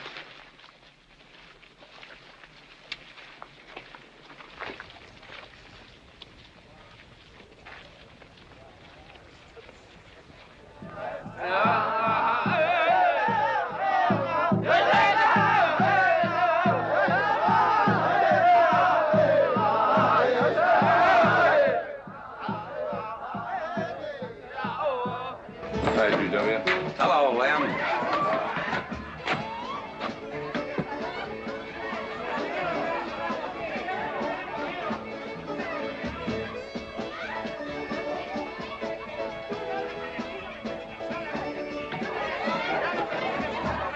Bunny? Oh, howdy, McClintock. I figured you'd be belly down drunk by now. I've been doing some drinking, Bunny. Is that boxcar still on the siding? Well, sure, but... But what? Well, I don't like it. You don't, eh? You figure if them Indians get out there and lead the cavalry on a wild goose chase, that great white father's going to get nosy. Get nosy, and he'll investigate. And when they find out how that side-saddle governor's been messing things up, they'll give those Indians a fair trial. That's live ammunition in that boxcar. You know what'll happen if them Indians get some guns in their hands? Somebody's going to get hurt. Is Puma's word good enough for you? Well, I don't... McClintock, you got yourself a partner. Leave me out of this. Hey, McClintock. Good night, Bunny. Good night, Governor. Governor. There is the Katie with her light red hair, sweet as the roses on a summer air. I'll find her somewhere while the moon is high and tell her that I love her, and I'll love her till I die. Katie Gilhooly, the master's home. Katie, Catherine Gilhooly McClintock, where's the woman of the house? Mr. McClintock.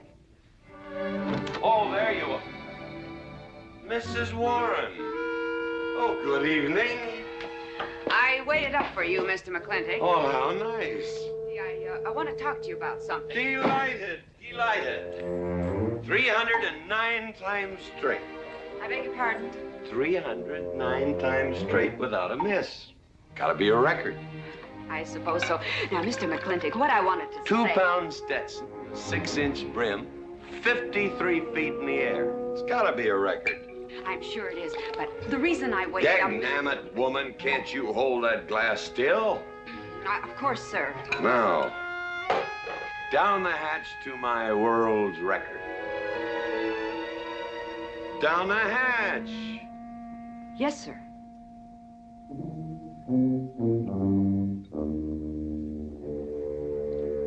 And now, to the governor of our territory. The governor of the territory, sir? Now, don't you stick up for him, Mrs. Warren. You're a fine woman, Mrs. Warren. But you'll certainly go down in my estimation if you stick up for Cuthbert H. Humphrey, governor of this territory. I don't mean to Down change... the hatch. Oh, yes, sir. Down the hatch. Cuthbert H. Humphrey, governor of our territory, is a cull. You know what a cull is, man? A cull is a specimen that is so worthless that you have to cut him out of the herd. Now, if all the people in the world were put in one herd, Cuthbert is the one I would throw my rope at. At whom I would throw my rope at. Natural-born cull. Another touch, ma'am? Oh, no, sir, no. Well, I don't mind if I do. Good. Can't walk on one leg. Oh, I didn't mean to be vulgar, ma'am. Can't walk one limb. It's all right. Sounds silly. Only a bird can walk on a limb. You know my wife? Her name's Kate. She insists on being called Catherine. Do you know her? Of course, Mr. McClintock, and that's what I wanted to talk Well, to you. she thinks that Cuthbert H. Humphrey is panting for her like a bull buffalo at the first green up of spring. But what Cuthbert is panting for is my money. Don't make me feel like I'm drinking alone, ma'am. Very well, Mr. McClintock, if you insist. Down the hatch. Good.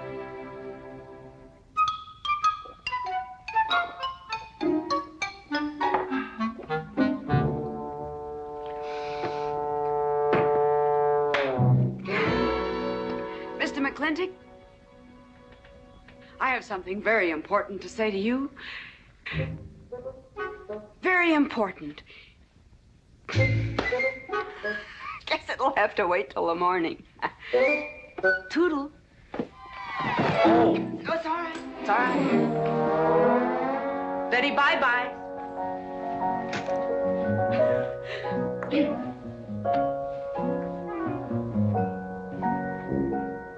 Whoops. Oh.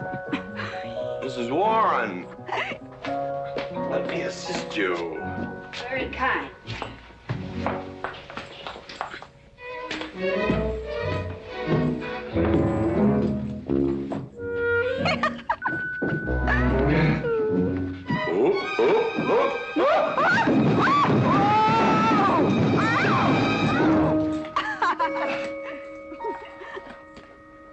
Whoops.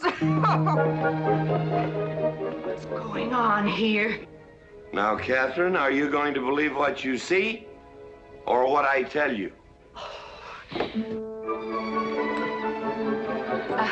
Mrs. McClintock, hope you won't misunderstand. It's the first 100 women sitting on his lap that I misunderstood. Number 101 is quite simple. Now, G.W. McClintock, I have some... He's gone to sleep. Just when I know exactly what I want to say to him, he goes to sleep. I waited up to talk to Mr. McClintock. I wanted to tell him I was quitting. You see, Sheriff Lord has asked me to marry him, and... Oh, congratulations. I don't want to seem prudish, but if you are going to marry Sheriff Lord, it seems to me that you're sitting on the wrong man's lap.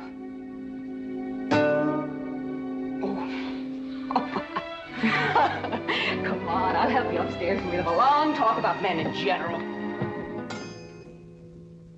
Ladies, one moment.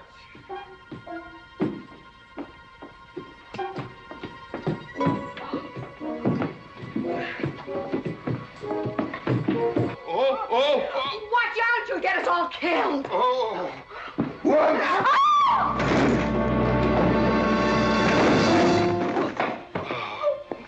Wait a minute, ladies, till I catch my breath, and I'll get you up those stairs as sure as my name is George Washington McClintock.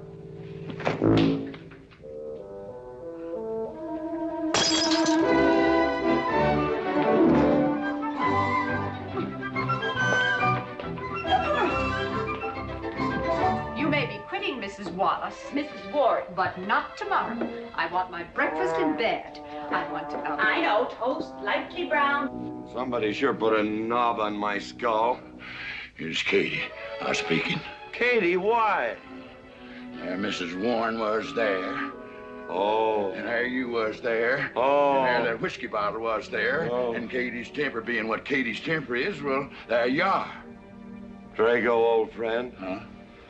My wife does not understand me. Why, she means different than any other man. Come on, I gotta get you upstairs. Get you ready for that big celebration tomorrow. What is it?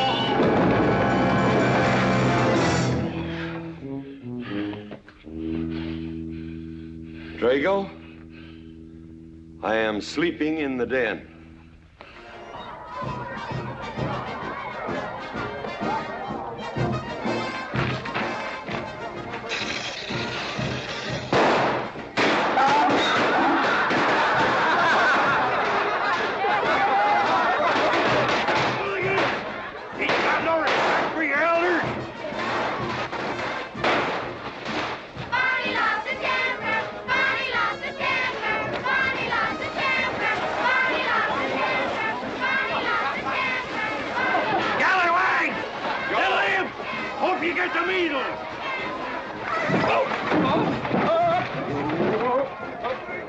Come on, get him aboard.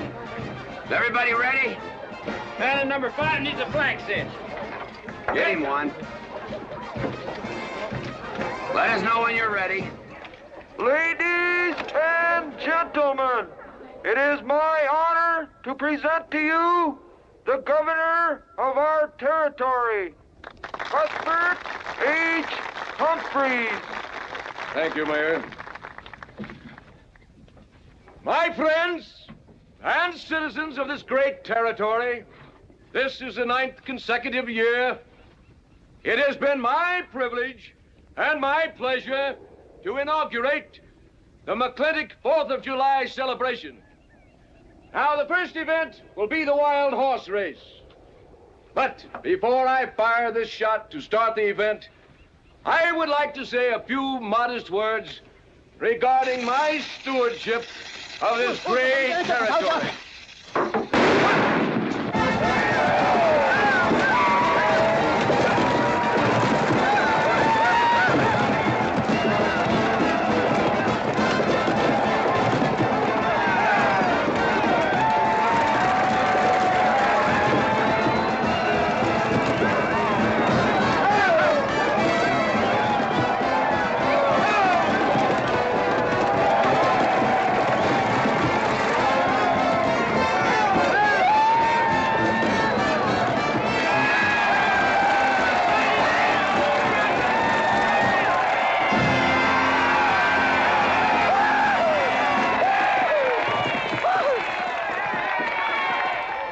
Professor Birnbaum.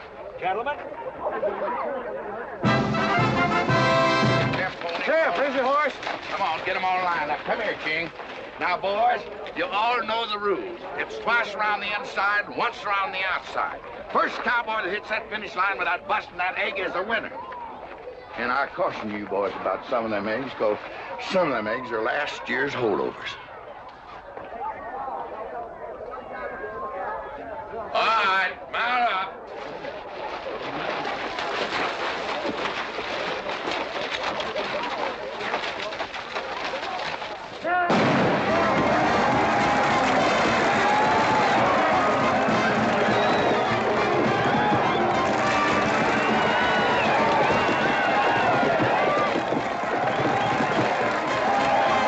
Catherine, my dear, you seem to be enjoying yourself. Oh, yes. This is wonderful. It's the only thing I really do enjoy about this barbaric country, the 4th of July celebration. Well, Catherine, I've been here for 3 days. I haven't heard from you. Is anything wrong? Wrong? Well, I just hope that it hasn't been necessary for you to say anything to G.W. What are you talking about? But, Catherine, you see, I'm in a rather delicate position, being governor of the territory and all. I just hope you haven't found it necessary to say anything about... About what? About you and me.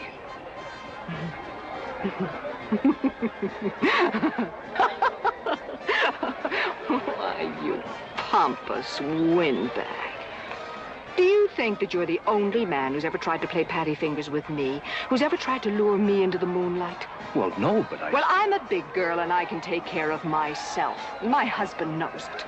I can assure you, Governor, that your reputation is untarnished. Now get out of my way.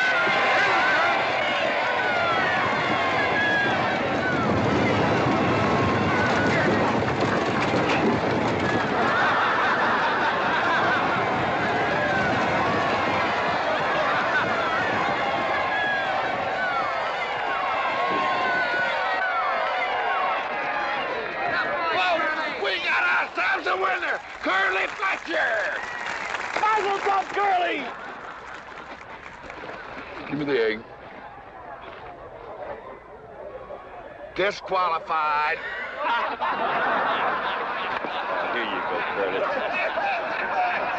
G.W., you'll never believe what happened over there. What? You smell a beer.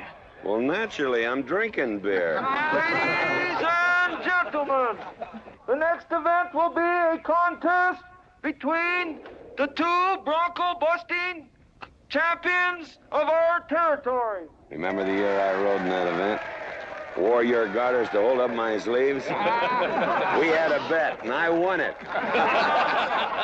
George Washington McClintock, you are a very crude man. Well, I guess so, but that was a rough horse, like to jarred my insides loose. But it was worth it. 3 beers.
guess so.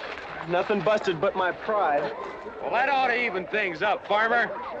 For what? Well, that sore nose you gave me the other day. Well, that ain't what's sore on him.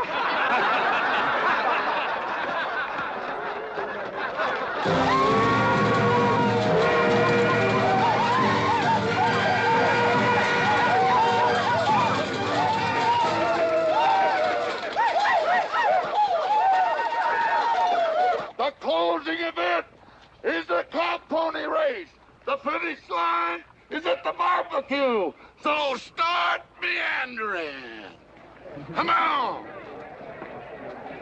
Now, what is that, false courage? Why, you know a Douglas doesn't ever use a thing like that. I want you to get on that horse, get out in front, and stay out in front. I'll be out front, Dad. All the way. Good boy. Now remember, stay out in front. That Agamemnon's a good horse.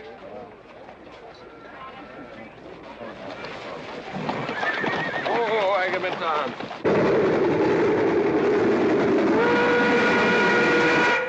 11:40 and she's on time. Oh, boy.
Whose idea was this stunt? God doggone it, they're my real book.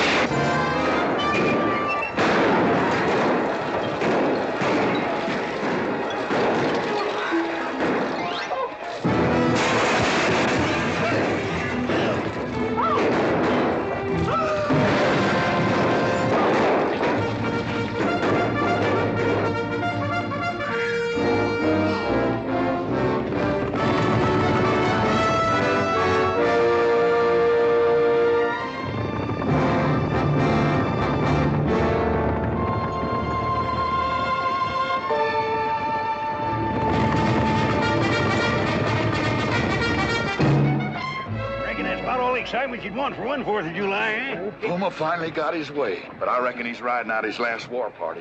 We won't get very far. But one thing still has me puzzled. Where did they get the guns? I was wondering the same thing. My kidney's been bothering me. Bunny? GW!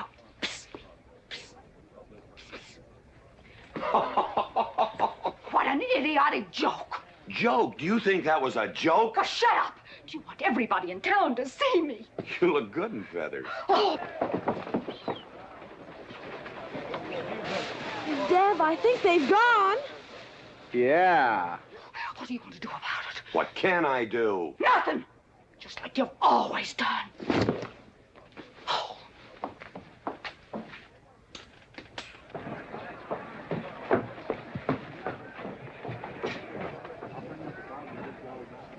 How long, GW?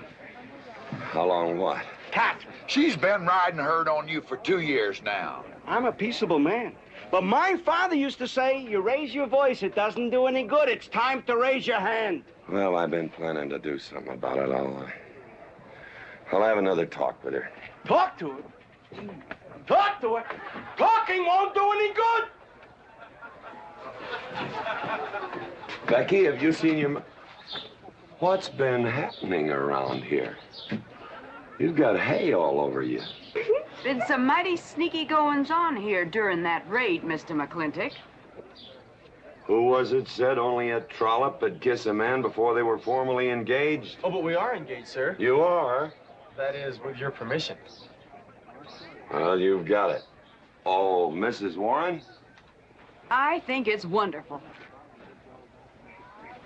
I guess this is the only engagement that ever started off of a spanking. Mm-hmm. I reckon Birnbaum is right. All right. Lord bless us, this is gonna be a great day. Doggone it, folks. Let's don't let a little old Indian raid break up a good barbecue and a rodeo. Yeah, a mean sound. Let's go. You contestants get ready for the cow pony race.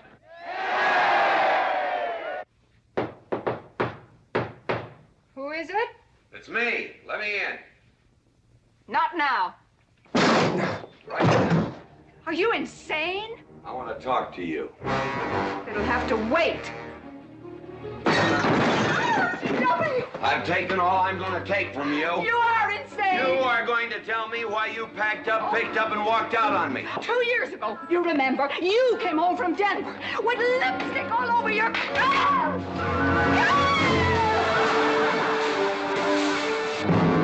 Lipstick on my collar.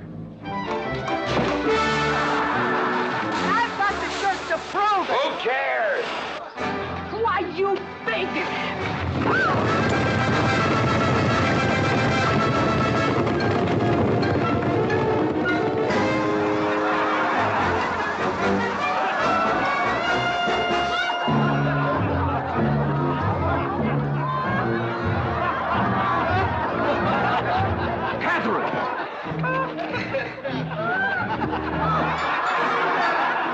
GW, you are a ruffian. Cuthbert, you are right.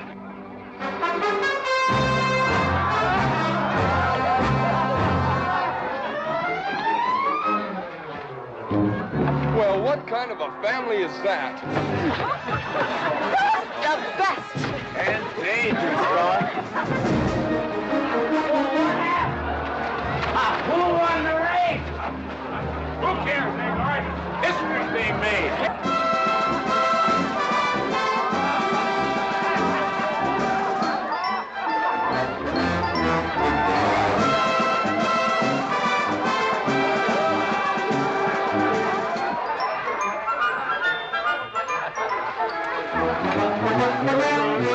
Yes, Rufus? I regret to inform you I've changed my mind about matrimony.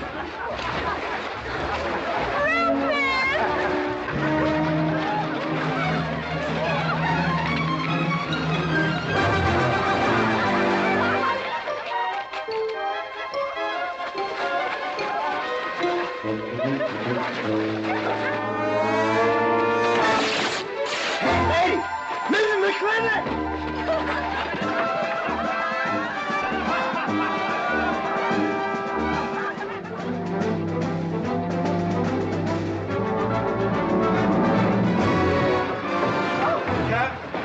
Catherine! Keep him out of here. Everybody out!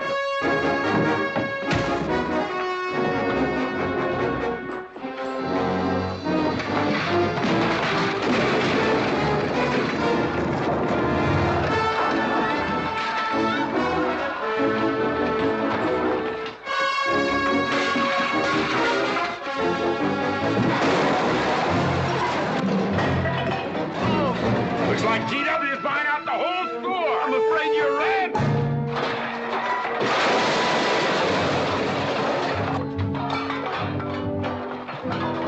Call me family! Call me family!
If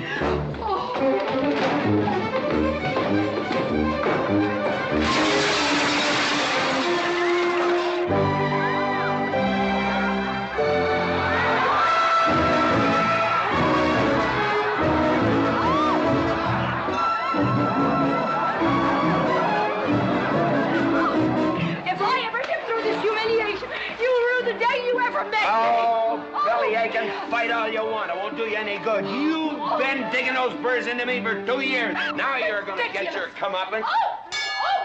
Thanks. My father would be proud of you. Now make him prouder.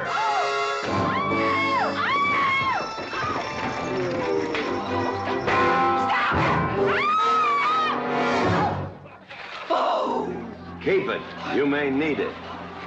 Now get your divorce. Home. Don't spare the horse. Home, you heard me. Don't think you're going to get rid of me that easy. Yeah.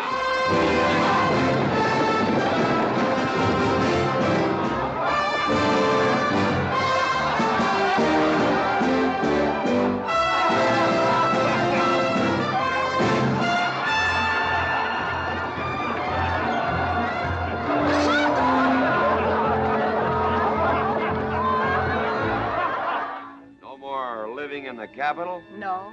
No more Newport in season? Nope. No more dancing at the governor's ball? No, GW. Happy days! 310 times without a miss. That's a record.